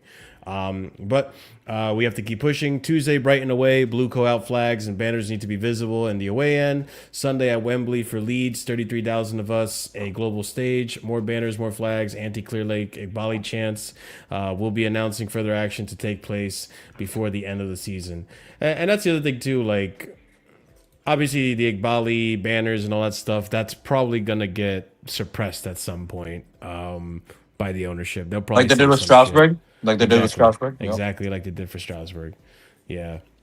But I mean, yeah, like I said, it's a stepping stone. I think you got to build off of this. You got to continue consistency, and maybe the owners actually fix up and do something. We'll see. Time will tell. They'll see how they Like, react to this. The This one summer. thing that other European nations know how to do is actually protest when it comes to football, right? Like, I'm sorry, like besides the lower league teams, like we're off. You guys just it's just awful there in terms of that, Yeah. right? So, I think Strasbourg being there really gave the structure because they've been doing it for so long against Blue Co. anyways, 100%. and the French love a good protest anyways. National. True. Hey, I can't lie. Come on, Yeah. the two things they're good at is surrendering and giving a protest. So, if you know your history. But yeah, so I think Strasbourg really gave the blueprint. I'm liking this the sounds of what's happening in terms of hey, like away and let's get the banners out, even for the FA Cup. Let's do that because it shouldn't just be like home situation. Like Peter and Amar is saying, it needs to be every game. Every game now. It needs to be. We only have 5 games left in the Prem anyways. And we're gonna probably get knocked out even if we beat Leeds in the final anyway. So we got like 7 games at most left. Just make the statements every game. There's not a lot of games left. I agree. I just think for me, this is why, by the way, like, I think for me, this is why Loki, like, this is not necessarily a criticism, but it's more so like, if you want to add to this and make it stronger, it has to be a week in, week out process. The thing is, in France, one of the reasons why they were able to kind of quell the Strasbourg stuff here quite well was because they can ban banners, and I think they can still do the same in the UK, right? So you can have the chance, obviously, but like, I don't know if you can necessarily have the banners at the very least from what I know. Again, well, they can for the home. I think they can restrict for the home games, but they can't do anything against Brighton away or the FA Cup. yeah. That's a good point. Well, I'm Right? talking about the home games, right? But I think No, I that's agree with true. you with that. They could do that, but they could still have a literal protest outside the stadium for the home games, and then the away games you can have your banners because they don't have any authority in Brighton or the FA Cup, right? That's what I'm thinking. The thing is, like, and I think it would also personally make a big statement if at Wembley you had that sort of thing there. That would be a very big statement, right? Because obviously it's going to be at Wembley, so it's going to be an FA Cup semi-final. Maybe having a banner there would have been great because I don't think there's been any news about a banner happening right now at the very least. So No, at least the Project Blue Core, whatever Marshall just said, they said they're going to try to do. FC, yeah. Or Yeah, they're going to try to do banners for Brighton and for the FA Cup. And another big game they should do is Anfield away. Away end, Anfield, it's once again a big tie for, one of the big 4 clubs. Let's do it. Have a banner. Let's do it. Yeah, that's what I'm saying. Like, listen, like I said, I'm happy that the turnout was as big as it was. I was worried that it would be another small turnout that just would be brushed under the rug as per usual in recent times. I hope with consistency we get a reaction out of Blue Co. And hopefully for the better. Because again, we all know they're not going to sell the club. So Blue Co out, sure, it's better to have a message than no message or multiple scattered message. But at best, what we can hope for with all this Blue Co out stuff and the protests and stuff is that Eghbali does exactly what he said earlier, which is being accountable. So when Stanley or whoever, when Stanley, Lawrence Stewart, whatever, get them out, all right, hire a proper director. Maybe we head into a proper direction, get better scouting, recruit better players, maybe tweak the salaries and stuff depending on how they go about it, what the player is. Like few things that you could make change that would help us out drastically in the long term, and which would make Chelsea fans more content. Obviously, there's going to be Chelsea fans that will never be satisfied with anything Blue Co do until they leave. That's going to be in any fan base. But at least what the investors definitely don't want is negative attention towards the club. So when you have these protests happening consistently, it's probably going to do something. Because again, it's bringing negative publicity to the club, which they do not want. that doesn't help their image. So I'm pretty sure, unless there's anything else you guys want to mention, I mean, I think we've talked on everything in regards to the protests. You just have to negatively polarize Chelsea enough to force them to make a change at the manager position, or like philosophy-wise with the directors. Because they can say they'll change, but until we actually see it, it doesn't mean anything. Mm-hmm. But yeah, the reason I I'll be- like protest or messages is because you just continue adding that negative fuel. Continue making it a story. Preferably, we keep losing, so then people have to talk about it. Yeah. And I think, sadly, this game is the second last game of the season in terms of Spurs. But what would, honest to God, unite this fan base is if we lost to Spurs, which I would never want to happen, because me and Peter have talked about it, then we should be kicked out of the country. Like, we should be kicked out of the EPL. But if we lose to Spurs, then you're going to get the older generation buying in, because now you've really fucked around and found out. Yeah. Now you've like really fucked around, especially if we're the reason they stay up. Now you've really fucked around and found out. Like, that would honestly unite the whole fan base if we lost to Spurs, which I don't want to happen. I really don't want to. Yeah. But yeah. And sadly, it's the second last game. So even if we lose to Spurs, there's going to be outrage for 3 weeks. And then, England's on. Then you got the World Cup. So, if the Spurs game was next week and we lost and this should happen, then now you got like 2 months of like living hell. That's why yesterday I was saying, like, yeah, be consistent as well. And like, bro, first game at the Bridge, doesn't even matter what kind of window we have. First game at the Bridge, protests. Like, you just need to be consistent. This needs to happen at all points of the season, just so they're aware. Like, bro, this ain't a joke. You brushed it under the rug a few times. Obviously, we understand why, because the turnout was so poor. But this is now the second protest this season. We went from 1 protest this season to now we're at 2. So, listen, like I said, I hope this is momentum shifting in the form of more protests from the fans, especially match-going fans. But, yeah, I could just, like we all just said, hope for change, hope it helps move the needle in the right direction. But, yeah, no, I'm happy for the Chelsea fans that went out. I'm happy for the turnout. Why do you go to the protest, you fraud? Because that's an expensive flight, my friend. Yeah. And excuse me, stuff out here. aren't you the analyst for Rennes? You know what I'm saying? Because sometimes we're supporting Rennes, sometimes we're supporting Chelsea. So, Listen, I got the badge day one, mate. Let's respect the origination. Please. like let's be honest. Were you really there for Chelsea, or were you there to scout for the ops for Strasbourg? You know what I'm saying? As the Rennes fan. You know what I'm saying? That's we some reconnaissance. You know what I'm saying? Didn't Rennes beat Strasbourg today? That's why it happened. That's why you won. You know what I'm saying? You gave them the reconnaissance. You know what I'm saying? You gave I'll them be the honest. details. I think Strasbourg just blew their load. Pause. Yo, Oh my say God, yo. bro. What do you mean? No, they went all out that game, bro. They beat them 4. Mines? Yeah, they went. I wish I saw that game, not gonna lie. It was a really good game, by the way. Like, they just went all out. 4-0 comeback, and there was drama already from the last game. Yeah. Marshall, you could have easily paid 10 quid to someone to attend on behalf of you. Ahmed, I'm going to send you the 10 quid later tonight, okay? Just letting you know. All right, there you go. I was actually thinking about going to the Leeds semi-final on Sunday. Come on, bro. Don't do that to yourself. Do you know what I realized, Marshall, though? What? Financially, I was looking to make the payment for the ticket, and I was like, you know what? I'm gonna go and buy myself some actual old school cards that I wanted. So I was like, no. Dare I ask how much the price for that FA Cup ticket was? So reselling wise is not. Is it completely sold out? It's not good. It's gonna be. I think it's getting sold on Tuesday or Wednesday. I think, if I'm not mistaken. Okay, so it's not sold out. So you don't need to bring up resale. What was the regular price? I think the regular price is gonna be like something like 70 quid, something like that, probably. Oh, okay. That's. Wait, what category are you? I think it would probably be like Cat B, Cat A, something like that. Okay, because I saw prices ranging from like £30 to Cat £80. C, and I think it's Cat C and Cat D is like 30-40 quid usually. Yeah. Is that better seats or is that just the? No, it's higher up.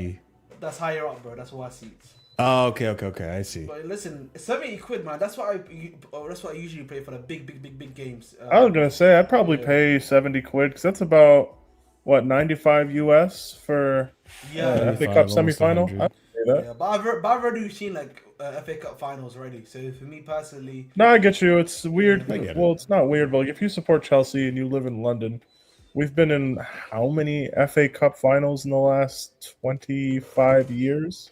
yeah. Like I want to say 8 or 9. Armin least. has $150 for Comic Con. You know, Comic Con is next month as well, so you know, Bridge Nation's got to lock in on that one still. You know what I'm saying? Why are you thinking like that, Marshall? You disgusting. Why are you looking disgusted, Marshall? You're an absolute fraud for that, man. I wasn't really looking at you with disgust. I was kind of thinking of my response to this comment and being disgusted by what I was gonna. Like I literally recently I got these for £1, and these are like some really ultra rare Punisher TV show cards from Upper Deck. These are US ones. Bro, Ahmed, respectfully, nobody cares. That's what I'm saying. Again, it's in the nicest way. You're talking about cards that you got. Like, we don't care, bro. Like, I'm glad that you have a hobby, and that's awesome, and I'm Here's a happy question for you, but in this moment, we don't give a shit. I'm just This is making a the question point. for me and Pete. Hey, Ahmed, you could hold that after Peter was trashing Yeah. you for my hip hop classes. You know what I'm saying? You can hold that. You can hold it. Yeah, man. What's the new aim for us? UCL's out of the question. We need Europa to help. Jokes the team be aside, somewhat competitive. lose as much as possible. Listen, we need. Except against Tottenham. I've said this already. lose Tottenham. Listen, I've said this already. We're not gonna win another game this season. That's my personal prediction. And Even Tottenham? yes, we're not winning another game. I've Oh. put down £5 Bro. pounds sterling on to Marshall. Yeah, I'm gonna give him £5 if we're able to do it. I said this already.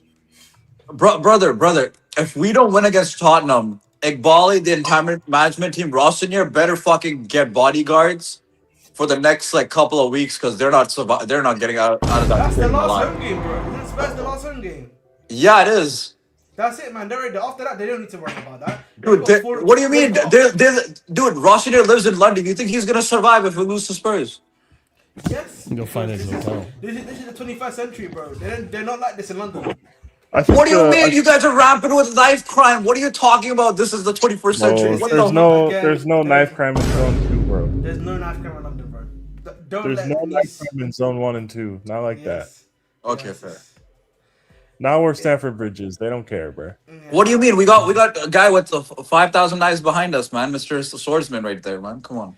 Yeah, That's I'm because in he's zone- Somali, not because he's a knife crime bandit. Oh, oh my god. There Yeah. we go, man. Ahmed was talking about his oil stocks. It's really just a speedboat and some AKs, man. That's it, man. But yeah. Jokes aside, our goals for the end of the season. I'll tell you the worst case scenario is we find some form. Things begin looking optimistic, and people lie to themselves and start planning for the future with Racine. This is the worst. That's our case worst scenario. case. You know who's gonna be doing that the most? Who's gonna be doing that out of the four of us? The person above me, the person to the left of you, Peter. I'm just gonna name names. No, of I'm course. just gonna name names. Like, to be honest, what is the point of beating Brighton on Tuesday? Yep. What is actually the point? Because, like, even if we do fraud our way into Champions League via 6th place, you guys know we lost 8-2 to PSG. Yeah. Yeah. Like, what is actually the point of going through all that again to just make up the numbers in the competition? I can't Like, lie about why it. is 6th place become something to strive for? Like, what's the utility there? What's the end goal? Okay, Just I for the can off chance I get a dopamine rush like that no, Barcelona. I can tell you. I'll give you. I'll Okay. see if Marshall had 2 more minutes to do more research. He would have said this point. Hey, we lost 8-2 to Bayern Munich too. You know, in the Frank Lampard season, and then we got Tuchel the next season and won the Champions League. Yeah, sure. That's a different there you Chelsea. You know? That's a different Chelsea, though. It's not like we've made 2 mid-season managerial changes. But Marshall keeps on thinking we're gonna Well, go back to that that's Chelsea. You know what I'm true. saying? That's what I'm trying to say. Yeah, we've made mid-season managerial changes in 2 seasons, and they've crashed and burned both times. Mm. So, I- expecting Clearlake to somehow do that when they haven't shown the ability to do it, I think is crazy.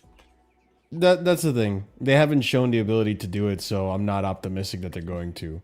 But if Oh, the I'm hopium is back. Here we go. Yeah, I told you. I told you, Peter. This guy and this Chelsea hopium, man. This Chelsea hopium. okay, listen. All I'm saying is that I think okay. Let me just kind of break down my logic here, okay? I, as a Chelsea fan, and I think all of us as Chelsea fans, want Chelsea to win and accomplish great things, right? Correct. Big picture, sure. Maybe not under this ownership, but No, like big picture, that would be the end goal. Yes. No. yeah, Shit. the big picture, yeah, the end goal would be Chelsea do great things. I think us, and listen, again, I need to emphasize, I don't think we're going to do it regardless, right? But if I want to be super duper optimistic and I want Chelsea to go back to the glory days, the only feasible way that I think that happens is we get UCL, make that UCL money, and then in the summer, these owners actually get the 3-4 positions that we need to reinforce in. And What are those positions? left wing, probably Okay. 2 center backs. So one good left winger. Okay. I would say 2 center backs for depth Okay. purposes, and then the goalkeeper. And then I think So- next season we can do something. So these guys. Depends on the manager Let me too. just to check be my. fair, Let me but, just check yeah. my notes real quick. My mental notes that I had. So that's all I'm These saying. guys- I don't think it's gonna happen, but that's the last best center back- possible. The last center Hopium. back we signed was Tosin. The last left wingers we Yep. signed were Garnacho and Yeah. Gittins. Yeah. So Marshall is saying we need to scrape Champions League, kind of how we did last season. Mhm. So these guys can get another chance to sign players in positions they just signed guys in. Yep. Okay. Yeah. So like you just hoping we do a redo of what we just did, but do it better. Yep. Yeah. Yep. That's the Okay. hope. Yeah. Okay. Yep. And Cool. and As long as we I don't- understand that's what we're hoping for. yeah, I don't think it's gonna happen. Even if it does happen, I think it'd be a fluke. Marshall, what do you Not think an would happen actual- first? They get that right in your ideal world. What do you think? No, let me rephrase this. What do you think's a better medium and long term outcome? Medium term being the next 2 seasons, long term being the next 5+. What do you think would be better for Chelsea? Us crashing and burning at the end of the season, and them having to radically reevaluate the way they do business in the form of recruitment and emphasis on development and this kind of nice guy manager bullshit, or us scraping together enough results to ultimately achieve the objective of qualifying for Champions League. What do you think would be better for us, medium and long term? I think long term wise, probably not make Europe. Make these guys reevaluate how they assess the club. Potentially get some people fired because of the results, and then go from there. And hopefully we fluke the right guy as well. Okay. That's the thing. Like what I think is going to actually happen in the summer, to answer your question, Michael, is we're probably going to do the same bullshit. Like I think what could potentially happen this season is we get Conference League somehow. I mean, I don't even want Conference League, but it's looking more and more likely we could potentially get Conference League. And then Strasbourg. Strasbourg could be. Strasbourg could in the be summer. playing in a higher competition than us in Europe if we guys champ your conference league. Like, Potentially. Yeah, if If they they win win it. Conference League, they get Europa next season. me and Peter were asking this question at Lewis's channel. Are we the feeder club? Yeah, well, Yeah. we might be. Yeah, we might be. Never know. But I think realistically what's going to happen is we get Conference League, we don't recruit. Maybe we get one decent player in the form of like Mario Van Hecke, one of those center backs we're linked to. But we still don't take the other positions seriously. We say Quenda is going to be the left wing option. We've not seen him. And we still believe in Penders. We're going to integrate him into the squad next season. That's what I think is going to happen. So no real change. So that's different than what I would see as what could be a solution, which is, oh, maybe they fix up. Maybe they recruit better. And maybe, it only happens if we get UCL football. I just two different perspectives, but yeah. I do want to mention this in regards to UCL football and just the rest of our season. We have an injury roundup to go over, and there's a few injuries to discuss. So we'll start off with this one, Esteval. So after examination, Esteval suffered a minor thigh injury. He is suffering from a similar problem that kept him out for a month of February. The expectation is he will be okay for the World Cup. The expectation is that Esteval will return to the pitch in 15 to 20 days. So pretty much 3 weeks he's out with a hamstring injury, which stinks because he's one of the players that actually would make a difference in this attack. This attack had been so bad, and Esteval is like one of the few good players we've had. Enzo Fernandez yesterday came off due to fatigue, so there's no injury in regards to him as well. He was asked to sub out. João Pedro has a thigh injury as well. Chelsea hope he'll be back by Tuesday's game versus Brighton. I don't know how much of a difference this is going to make, considering his form kind of dipped a bit, but he's still a good player. When people say thigh, do they mean hamstring or do they mean quad, or what are we talking about? Well, last time we talked about this, I'm assuming it's hamstring. I guess. So a 3-day hamstring injury from not in the squad to being involved? We're getting a lot of hamstring injuries too. Yeah, ever since this guy came in, yeah. Yeah. I mean, there was a little bit with Maresca, but yeah, ever since this guy came in, we've got a lot of hamstring injuries. I guess, man. Whatever. I mean, who cares? It doesn't matter. We're not going to win anyways. Cole Palmer said this about his groin injury. I feel like I have turned the corner physically. I feel good now. I can finally shoot again. I can do everything. I can do everything again. So yeah, it's just about kicking on and performing. So he's feeling better from his groin injury, according to him. Reece James is on course to return to Chelsea before the end of the season. Liam Senior does not like placing timeframes on when players will return, but it is believed James is in line to feature again for Chelsea in 25-26. And Levi Colwill could likewise come back from an ACL horror before the close of this campaign, barring any setbacks. Colwill is now fully training at Cobham and building up his fitness. Reece is expected to be back, according to The Guardian, end of April, so end of this month or early next month. And then Levi Cole is in team training again, and the hope is he can make matchday squad before the end of the season. And I know a lot of people are saying don't risk it, there's no point. I just think Levi Cole is not going to be okay with just sitting out of it if he can help it and play. So he's probably going to end up playing at least one game or two. It'd be kind of. Do you honestly think that? I mean, he played 60 minutes 2 days ago for U21s. I know it's different intensity, but he's making progress. So next week is Brighton. Then after that, we have FA Cup against Leeds. I was saying before, Pete. Let me see this. I mean, I guess if you guys want to try and get him fit in the event that we do somehow make a cup final, I kind of understand that. Yeah, I get that too. That would be the only scenario where this would make any sense to me, though. Yeah. I don't think he's going to make it back by Nottingham Forest. I thought that would be what a coincidence. The game he scored on and helped us get UCL last season. This season comes back. It's too late for Colwill to go to the World Cup, man. He missed this entire calendar. He missed this entire season of international breaks, and I think it's too late for him unless there's a rash of injuries at the center back position. Colwill could very much be back on the bench for Liverpool May 9th. Why are you saying that? How do you know this? I think 3 weeks from now. I think he probably is it 3 weeks or is it 4 weeks? So but you just said he played 60 minutes in 121s. That was 2 days ago. Oh yeah, I know. So maybe this week gets the full 90, and then probably can be ready for substitution minutes by next week or the week after that, I should say. I guess. That's what I'm thinking. That's where my logic's going.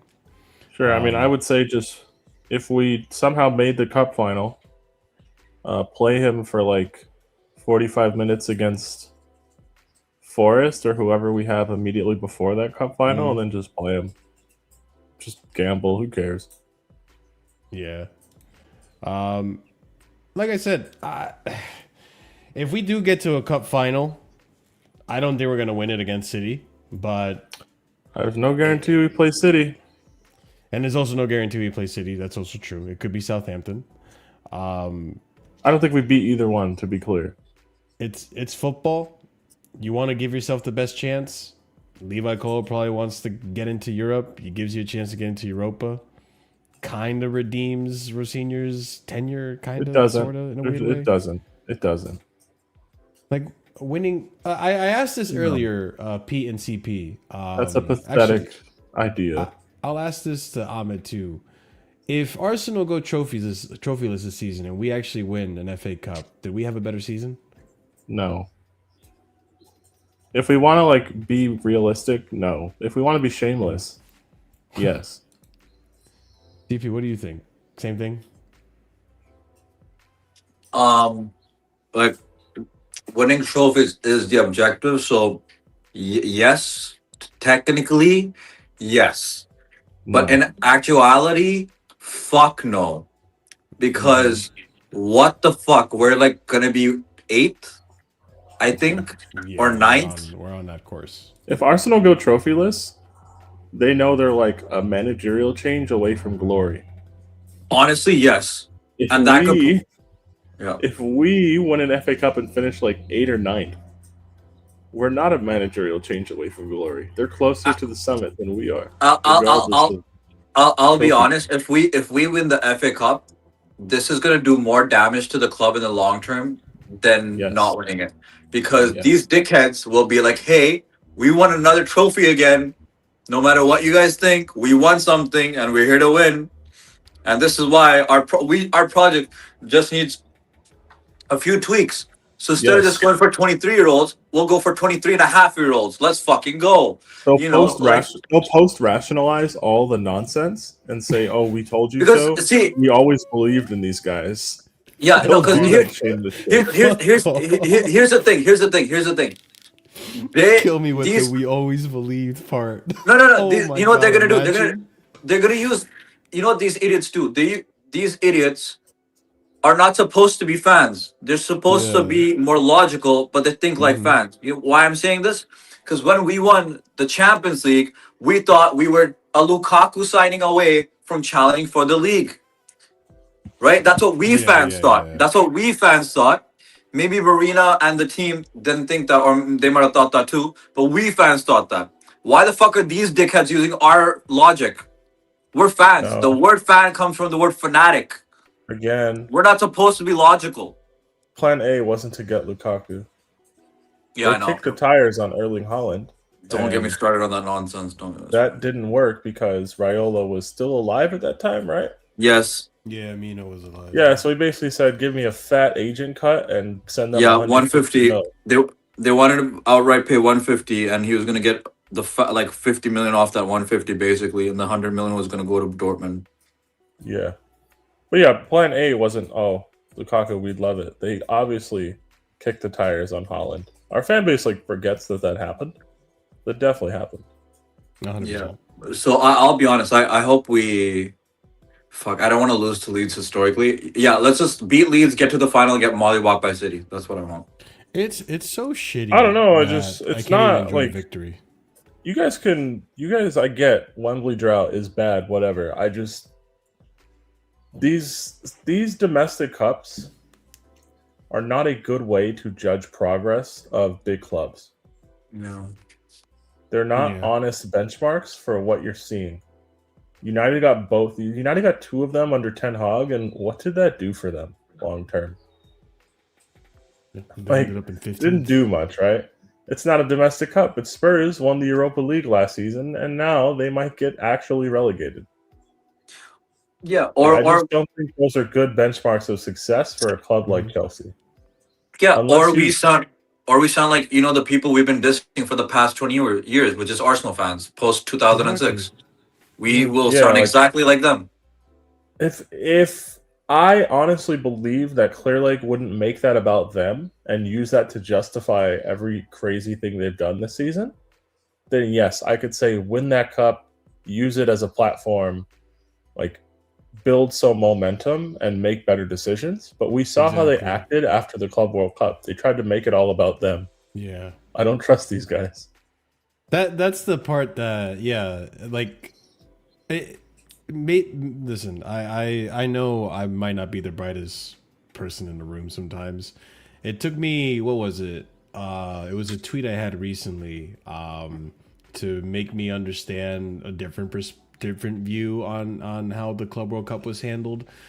Rather than reinvesting into the club, the directors pretty much gave themselves raises, which when I saw it that way, I was like, yeah, I don't feel good about that. That actually pisses me the fuck off. And there's a world where if we win the FA Cup and get back into Europa League, what's to stop the new directors I and the don't new guys want- to give themselves a raise? I don't want there to Instead of be any reinvesting. justification for that Yeah. mid-season managerial change, Yeah, especially when Egbhali came out and said we didn't want to do it. I don't want to live in a world where they're public and going to say we didn't want to and then try to claim credit for it. No. Mhm. No. We need to sit in the failure and we need to get comfy and we need to change. Mhm. I agree. Which is it's so shitty to be in this position because I want Chelsea to win. Obviously, I do, but I understand us winning that FA Cup probably means rewarding the very same people that put us in this. This just means more of the messy same. situation. Yeah. It means more of the same, and the same isn't good enough. Yeah, I agree. Also, And- if we win that FA Cup, there's no way they let go of Rosinha. yeah, probably not. I don't want to be in an Amarim situation. I don't. He needs to go in the summer. Don't base it, because if they let him get any part of next season, it becomes like a how much damage is he going to do before he gets dismissed? I don't like that. Well, speaking on next season, there's been a lot of talk about our transfers and a different change of approach, if you want to believe it or not. Like I said multiple times, I'll believe it when I see it. But there's been transfer plans that have been, I guess, put out there for us Chelsea fans to soak in. But before we get into what those plans are, I do want to point out a few things. And listen, I'll hold it on Semenyo. I've said it. I've had that bad take, okay? But Man City lined up at Chelsea with 2 January signings, Antoine Semenyo and Marc Guéhi, whom Chelsea ruled out trying to sign on salary grounds. We talked about this, I think, previously. I don't think their salaries were that insane. I think Semenyo has 150K a week at City, I believe. Yeah, and he was on 50 at Bournemouth. Yeah, so Mind you, he was only on 50 at Bournemouth from this summer till the time he was sold. and I don't think Guéhi was on exorbitant wages either. No, because that's the one. He signed one contract at Palace. He signed a 5-year deal when we sold him in 2021. Yeah. He was on that original contract he signed. He never signed an extension with a raise.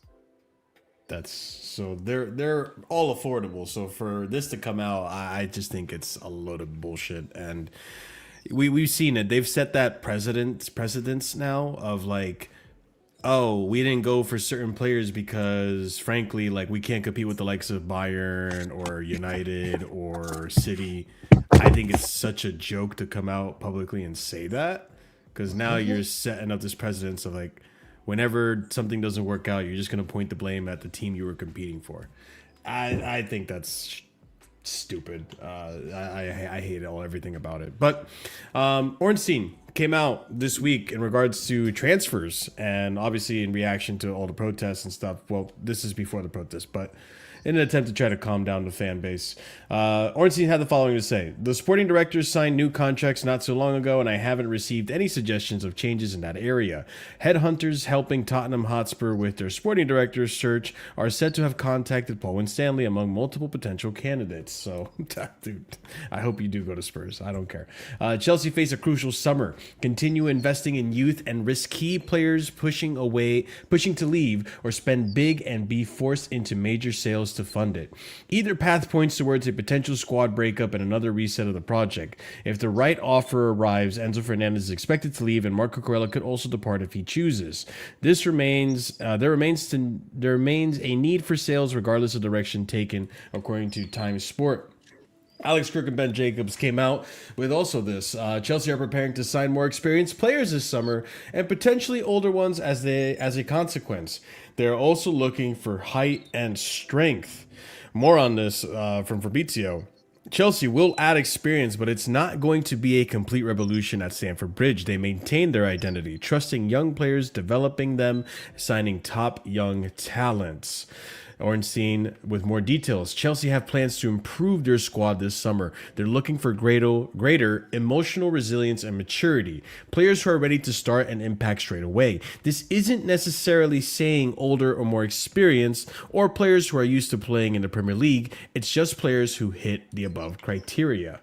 He also said that Chelsea are prioritizing this summer in signing starting level players ready to make an immediate impact, not just prospects for the future. This doesn't necessarily mean older players, proven profiles, but players capable of hitting the ground running like a Cole Palmer or a João Pedro. I don't disagree with that.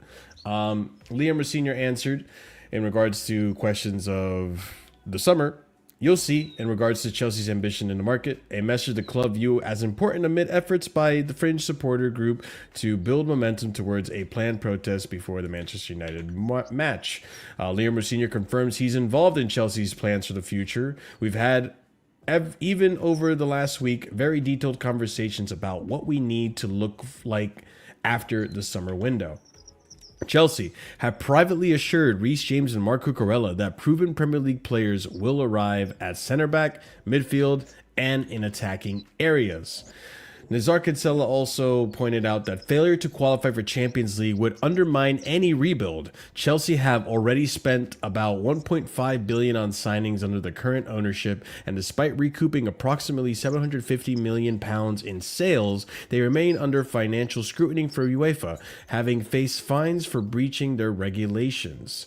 Chelsea are still looking for another attacker who could potentially play centrally or off the left. That's despite the arrivals of Gittins and Garnacho last summer. Giovanni Quenda will also arrive this summer and is viewed as a left winger, even though also capable of playing full back. David Ornstein with the following. Chelsea are targeting a versatile attacker this summer, someone capable of operating across the front line rather than a traditional number 9. I've heard that one before. For a while now, we've said Chelsea are anticipating another crazy summer. Previously, I mentioned their admiration for Adam Wharton and Elliot Anderson, but their anticipated activity is not only because they want signings, they will need to sell too.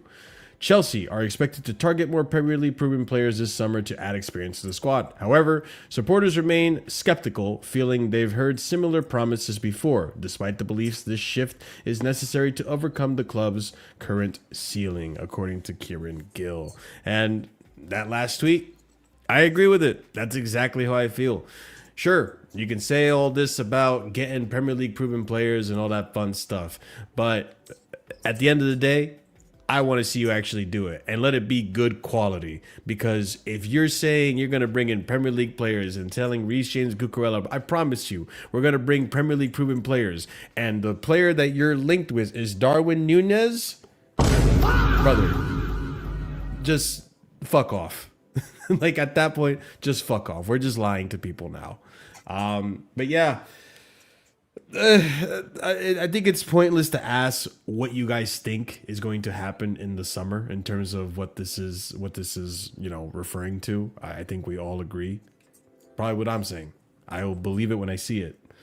But I mean, you've seen some of the links that we've had: the Van Heckes, the Murillos, Senesi being one of them. I don't know who. Oh, Elliot Anderson, Wharton being other links. In terms of attacking players, I don't think we've been linked to anyone really outside of any known player outside of. I heard Darwin Núñez as a rumor, but yeah, I mean, where do we stand on the transfer plans and what these guys are really saying? I'll let Ahmed go. Just kidding. I don't know if Ahmed's even here anymore. This man's watching wrestling on mute. It's WrestleMania. I'll believe it when I see it, man. I don't know. I don't believe them. I agree with you. Like, I don't know. I don't know what to say about that. Yeah. It's hard to really say anything because we've been hammering home about this pretty much the majority of the show for the majority of weeks now leading up to this show. Like it's you could say all this and that. Listen, there's even a part of me that I still think the model can work if you actually get the right players in the model. And in that Marshall, instance, think about what you just said. sure, That applies to any model. yeah. If you get that's not a unique statement. I don't know. Well, the thing is, though, Pete, like, okay, I know we don't agree on, I guess, the youngsters that I named when we talked about that left wing position, right? Like, we knew Garnacho was shit. We knew Gittins we overpaid for. Yeah, there's probably a decent player there, but he's not good now. Yeah. Regardless of what happened at Tottenham, I think all of us, even under this model, would have agreed that Xavi Simons was probably the player to go for at the time. And that would have fit the model. And that's what I mean. Like, you can get better players for the model. I don't like that consensus being put out there. Yeah, I mean, that's just like at the time, right? Like, obviously, in hindsight. Don't roll me in with that. Or Kvara, how about that? Kvara was another option that we didn't even bother going for. I don't like how you put Kvaratskhelia in the same sentence as Xavi Simons. I don't like that. That's super nasty. Listen, I don't watch Xavi Simons, obviously, in hindsight. But at the time, I really did because I thought he'd be a good player for Chelsea. You put a league-winning Maverick talent next to Xavi Simons. Yeah, you know, I should. Kvaratskhelia won a league with Napoli. Yeah. Kvara was a player that falls into the model. That's super nasty. We're gonna ignore the crazy Champions League performances he's dropped. No. Yeah, that's really nasty of you, Marshall. I don't like that. That's real terrorist stuff. Fucking Christ. All right, then. Fuck it. We don't need to talk about Kvara. What's another position that I literally just had in my mind and I totally fucking forgot? No way. You're like doing a bunch of thinking when Semenyo's right there. Yeah, there you go. Semenyo. That's exactly what I was. One that you didn't believe in, by the way. I didn't think in this Chelsea team he would have done a difference. But I wasn't opposed to the signing. I just didn't think he would help us out in this current Chelsea team. I was wrong. Listen, I was wrong. CP's laughing. I know I was wrong. I'm glad that the impact he can make at City. He definitely made. And like we all have howlers, but like what Marshall tried to do with that point that he was trying to make was insane. But it's again, Guéhi falls under the model. We never went for him. Olise fell under the model. We didn't go for him. No, we did. No, you forget. We did the first time. We did tampering. We fucked up like Liverpool did Van Dijk. And then we're like, okay, we'll try to go for you next year. But then by next year, Alicia had a great season, and now Bayern Munich wants him. And then we had our stupid salary cap situation where, hey, we don't think you're worth the 200K. And now he's competing with the Yamal band for the best right winger in the world. What are we doing? What the fuck are we doing? No, and that's what I'm saying. Like, I think the model could work if you actually have competent directors getting the right people for the model. And even if Plan A stop using the word. Then stop using the word the model.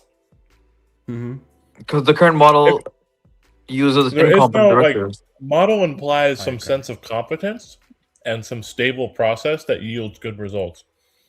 If your whole grandmaster plan is just sign better players, no shit. Yes. Like, don't like this isn't fucking Karate Kid, right? This isn't Mr. Miyagi doing some fucking weird sage training. This isn't Gohan training with the Kais using the fucking Z sword to beat up Majin Buu. Like, we don't fucking have a plan, dude. We're just throwing shit at a wall and hoping some of it sticks. But the thing is, we're not even picking up the right shit to throw at the wall. That's the part the problem. That annoys Pick up better shit. Throw that at the wall. See where we're at. But the model can work. Just get better players. Yeah, no shit. That's the problem. People are mad at all this because most of our team we think sucks. Yeah. We have 9 center You're saying backs. Ahmed. Nobody would care if we sold all 9. Yeah. Yeah. Like If and you know, our options are sell 9, all 9, or keep 9. Majority is like 100% of this fan base is doing sell 9 and just start Mhm. again. the funny thing is they could sign someone on free who has experience, who I don't think should be our second choice center back or even our third, but probably our fifth for the experience. Tony Rudiger. Make him the okay. Thiago Silva, make him the Tosin replacement. Just make him there for the leadership, for the winning mentality. He's I gonna think they want to probably. stay away from everything from Roman's Chelsea. I know, but he's gonna be They on would never free. do that. He's gonna be Yeah. on free. He's They gonna would be never do that. free fucking signing. I just don't think they would do it. They'll stay away from anything from Roman's Chelsea. Like he's not good enough, right? He's kind of fallen off. Actually, he would be better than. I'm sorry, I apologize. He would still be better than fucking Chalaba at this point. He would be, He'd be better than Chalaba. He'd be better than Fofana. He'd be better Yeah. than Badiashile. He'd be better Honestly, than yeah. He'd be better than Disasi.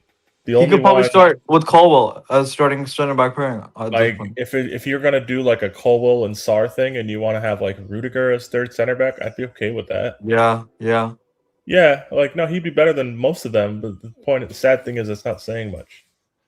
But yeah, Marshall, this whole like, I wish we'd stop using the phrases that Blueco uses, like model and project and plan and vision, and all these words that actually don't mean anything in the concept of what they're trying to do. Because none of those words were used under Roman, and we were able to build competent team after competent team with many different iterations, lots of different talent coming in and out the door, and we just didn't need the buzzwords to come with it. Just get better players, get a serious coach, figure it the fuck out. You guys have been here for 4 seasons. You're wasting everyone's time. Marshall, it's gotten so bad. I've heard Prime say he would rather have Lampard than Rossinier as manager. Do you understand what I heard today? I heard Latimus Prime say he would have Frank Lampard as our manager again compared to Liam Rossinier. Anyone would rather have Frank Lampard than Rossinier. Like that's what I'm saying. That's how low it's gone. This man's the biggest hater for Frank Lampard as a manager, and he just admitted he wants him back compared to Rossinier. It's dark, bro. It's dark. Rossinier. Listen, for as much as like we can blame the ownership and Blueco for everything that's gone wrong with this season, I can't lie. Rossinier also has blood on his hands for some of the decisions. Yeah, he's done dude. to Excuse also make me. it worse. We saw a mid-manager change also with another team called Manchester United. They got fucking Michael Carrick and they're third Yeah. with the same players that Amarin had, and they were like 15. Yep. So, listen, I respect Carrick because Carrick came in, knew what the assignment was, saved the damn season, get United respectable again, and he did that by what? We Playing sacked a players in manager for position? 30 points in 19 games. We've gotten 18 points in our last 14 since he's been gone. Yeah, that's from. Yeah. So it's just like No problem. messy. No very, problem. Very messy. And it's funny you guys were talking about defenders actually before, because that's the big glaring issue we have at the club. I actually have a little segment in regards to rebuilding the defense. It is a big issue in terms of the team. Not I shouldn't say the club. The defenders? Do you think it's a personnel issue or a managerial issue? Both. Sure, but like if you had to assign a blame pie of 100%, Okay. what would you be doing? 65% manager, 35% players. Because with Maresca, we were the third best defense in the league. I'm on like 80% manager, 20% players currently available. It's just we employ Tosin, so you know. I understand that, but like even with the Tosin Chalaba center back pairing in September, we were able to win games. Yeah, I agree. Yeah. Yeah, like I don't know. We haven't had a home league clean sheet since I was there. January. Yep, we realized that yesterday. Yeah, Yeah. I was That's at 2 true. of our clean sheets. I think he only has like 4. Hey, Marshall, maybe you're the good luck charm, man. Come on, fly back. We need another clean sheet, man. What, a clean sheet so we can get a draw against Spurs? I'm okay. 0-0. But yeah, it's just I don't know. I've seen the same group of people look way more competent and controlled out of possession under the previous coach. So I don't know. Do you know anyone wearing headphones right now on the bottom right, like to the right of me, who had a catchphrase of Maresca? Just wanna say that. Just wanna put that out into the universe. Just wanna put The that thing out. is, like Ahmed's thrown his support behind both mid-season managerial changes we've made under Clearlake, and they've both flopped. So like Ahmed has a lot of good ideas, but like I'm not gonna lie, I'm not really trying to hear him right now because like on the big major ones, he was just so blatantly on the wrong side. Don't forget, chat. Maresca out, man. There we go. We won't forget. Yeah, it's okay. He's locked but into WrestleMania, so it's all good. Yeah, he really is. I don't even know But why he's on still the- here. Ahmed just drop out and Dude, watch that's No, WrestleMania. that's what confuses me sometimes. That's It's what like, I'm thinking. I'd rather just not know if you're there or not, or I can't tell. No, if like you we can don't hear expect me you to or be not. here. You can drop out of the stream, Ahmed. It's okay. It is what it is. I'm almost done. This is my last topic. But yeah, in regards to the defense building, you know what, Pete, you're right. A lot of it has to do with the manager. But even when we had Maresca, I Yeah, still we obviously think have needed to personnel improve. issues. I get it. Like Yeah. he wanted a center back, we didn't get one. I understand a lot of things flow downstream from that. Yeah. I'm just saying, like the more they're coached under Rosinha, the worse they look out of possession. 100%. Yeah. And that's not a person like that part of the issue. I don't know. We look less likely to keep clean sheets with every game we play, I guess is a better way to put it. Yeah. Our clean sheets were against Hull City, who played a rotated team, Port Vale, who are about to be in League 2, Paphos, who are in the Cypriot Premier League, and Brentford, where we got tremendously lucky. Have I missed one? I don't think so. I have. Charlton Athletic? Did you Nope, say we that? conceded. Oh, never mind. Fucking A. Yep. Yeah, so that is a big issue. I bring up this tweet. I've had this for a while now. So last month, Team Talk kind of brought out this little tabloid here. Chelsea are ready to listen to offers for defensive trio Tosin Adarbayo, Badiashile, and Chalobah this summer. The 3 players are deemed not quite good enough for the level of Chelsea require. They will use that money to fund move to replacement for a replacement. And Nottingham Forest's Murillo is high on that short list. Graham Boehly also came out and said that Chelsea are open to listen to offers for those same players in the summer. The situation could accelerate their push for another central defender. Fast forward to... Go ahead, Pete. Have you guys considered a reality where Forest survive and win the Europa League? No, I haven't considered that reality. They are still in Europa, but I've not considered it. I mean, they won today. We had this long relegation talk backstage the other day. Yeah, they won very convincingly. 4-1. Yeah, so Right? yes, they are Wow. currently 5 points ahead of Spurs. They're playing Villa in the semifinal. Mm-hmm. I believe if you check the Forest and Villa results this season, I know They're playing each other in Europa? Is that what you just said? That's what I said. Shit. That's crazy. I didn't know That's that. what I said. Wow. So I know Forest just drew with them and should have beaten them. I don't remember what the previous result was, but if it was under Ange, I just want to say Ange text. That doesn't count. True. Wow.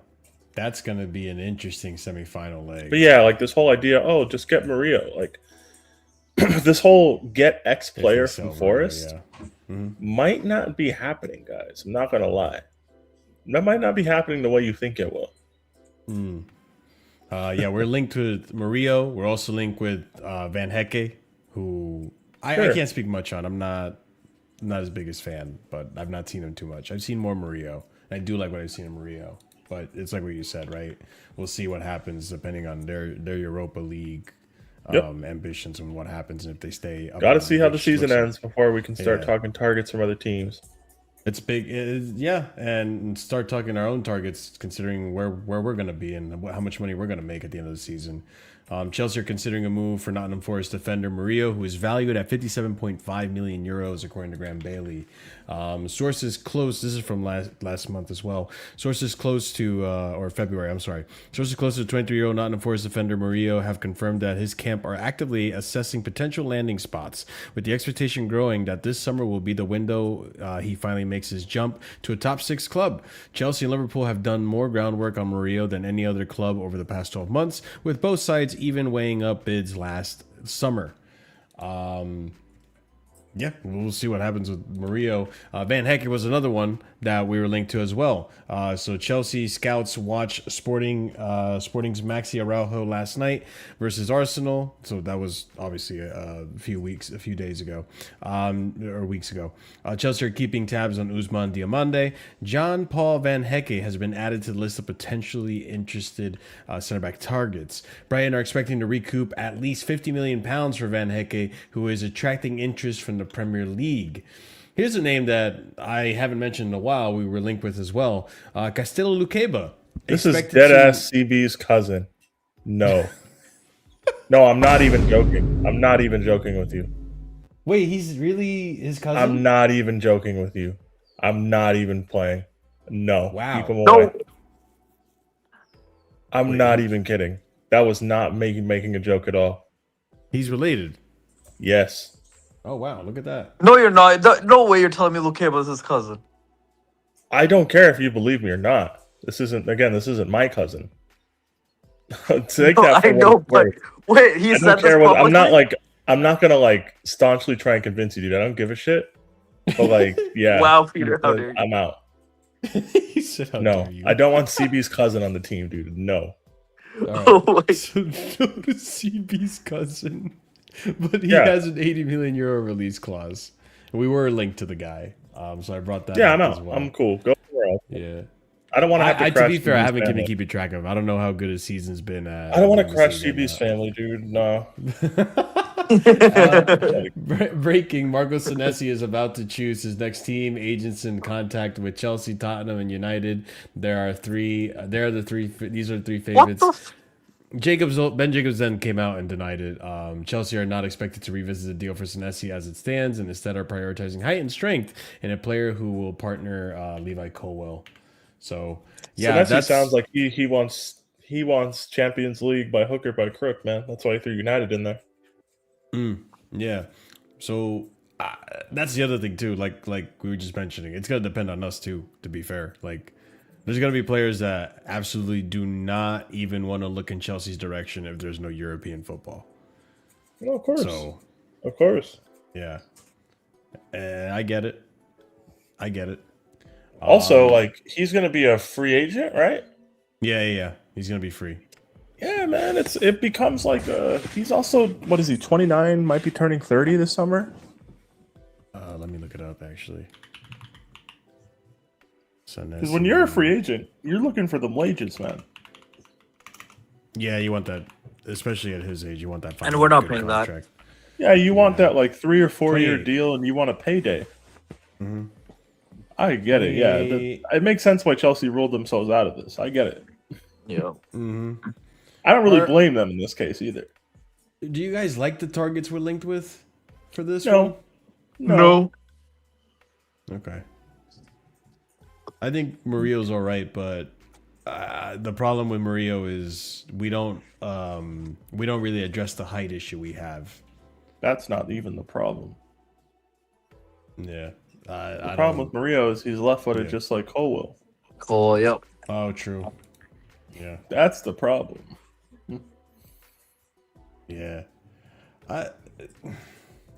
I think one of these signings is an improvement on the majority of our defenders. They would all be improvements. It's but not that hard to do that, though. Yeah. They're marginal relative to what we need.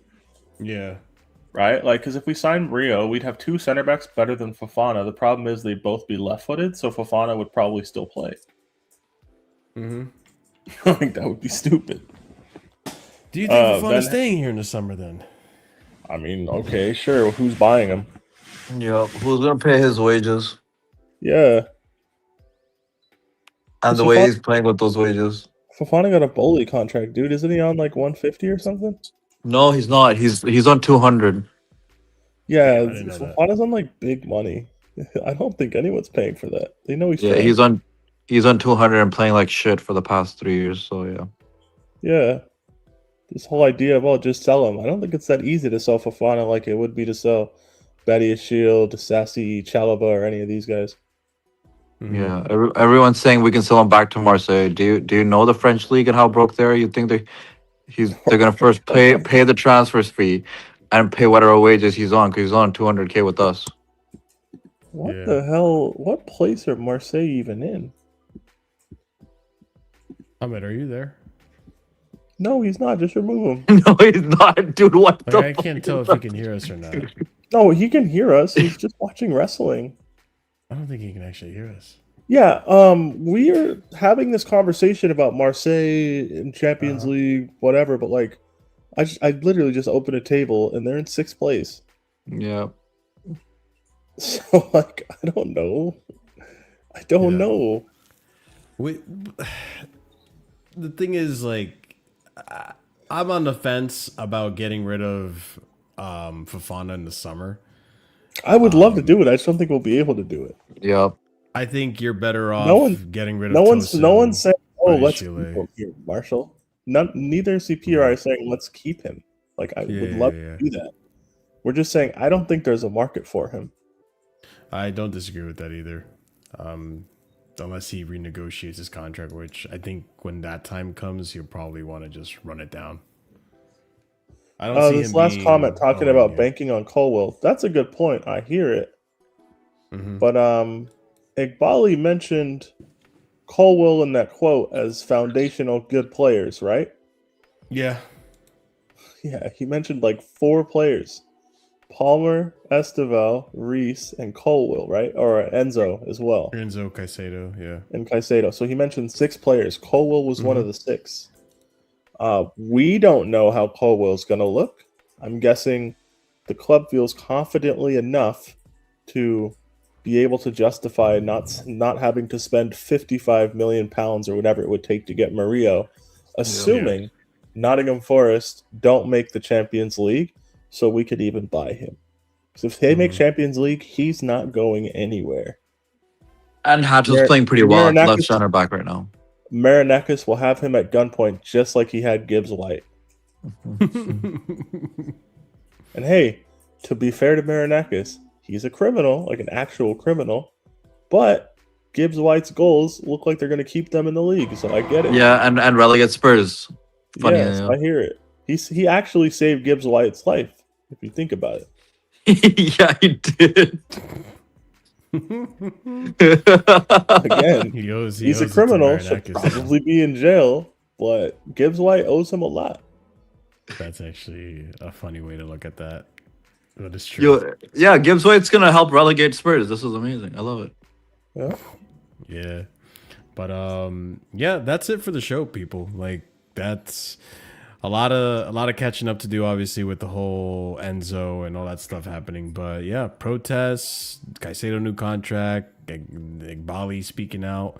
That's what happened since the last time we did the show. So big up to every single one of you. We're gonna probably try to do the show again on Wednesday or something, or I don't know. There's a few other things I didn't mention that we can mention on the next show.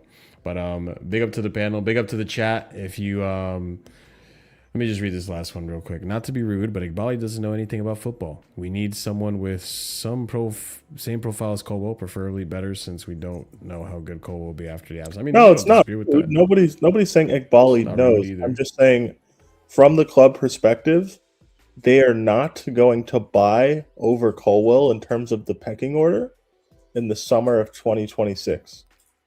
They're going to give Colwell a season or two to see where they whether you think they should or shouldn't. They did the same thing with Fofana to try and get his fitness together, to really make a value judgment about whether he can be part of this group or not. They're going to give Colwell time to sort himself out and really see where he's at. they're not going to buy over him immediately. Clear Lake is not, they're not that proactive. Like, I think that would be the reason as to why they wouldn't do something like that. Yeah, they're just not that proactive, man. Mm-hmm. That's why, I mean, I didn't mention it today, but they are in talks of giving the guy a new contract. So that to me is kind of alluding to. I don't think you get that bumper contract if you're not going to be a starter in this team. Exactly. Because we know how these guys work. If you're on your last 2 years, they're trying to sell you. Yeah, there's a reason, like, Neto's not seeing a bumper contract. Yeah, I think he's gone this summer. But obviously, as we get closer to the transfer window opening for June, we'll probably get more news and we'll probably get more stuff to discuss on the Casually Chelsea show. So big up to every single one of you who tuned in today. Obviously, good day if you're a rival of Arsenal. We got to see them lose to City, and it looks like City could make this comeback and actually win this league, which would be a crazy, crazy season. A weird one for Chelsea fans in terms of rivals as well, but and themselves. But yeah, big up to every single one of you. Smash up the like button if you haven't done so already. Subscribe to the channel if you are new here. Be sure to also check out the links in the description for more content. Hype up the video if you're watching this in the future, because that hype feature does help out with the YouTube algorithm. Really gets us out to more new viewers, different perspectives, and different I guess, point of views that we like to have for some of these discussions. But yeah, big up to every single one of you. And if you're a member, big up to you as well. We give shout outs at the end of every show to our proper, casual, and higher tier members. And that's going to go out to Lanre Sadiq, EE, and Adrian. Big up to you guys. Thank you so much for the support at that level. I am going to give you guys the raid message. So go ahead and copy and paste that raid message, because we're going to be raiding Sarcasm City.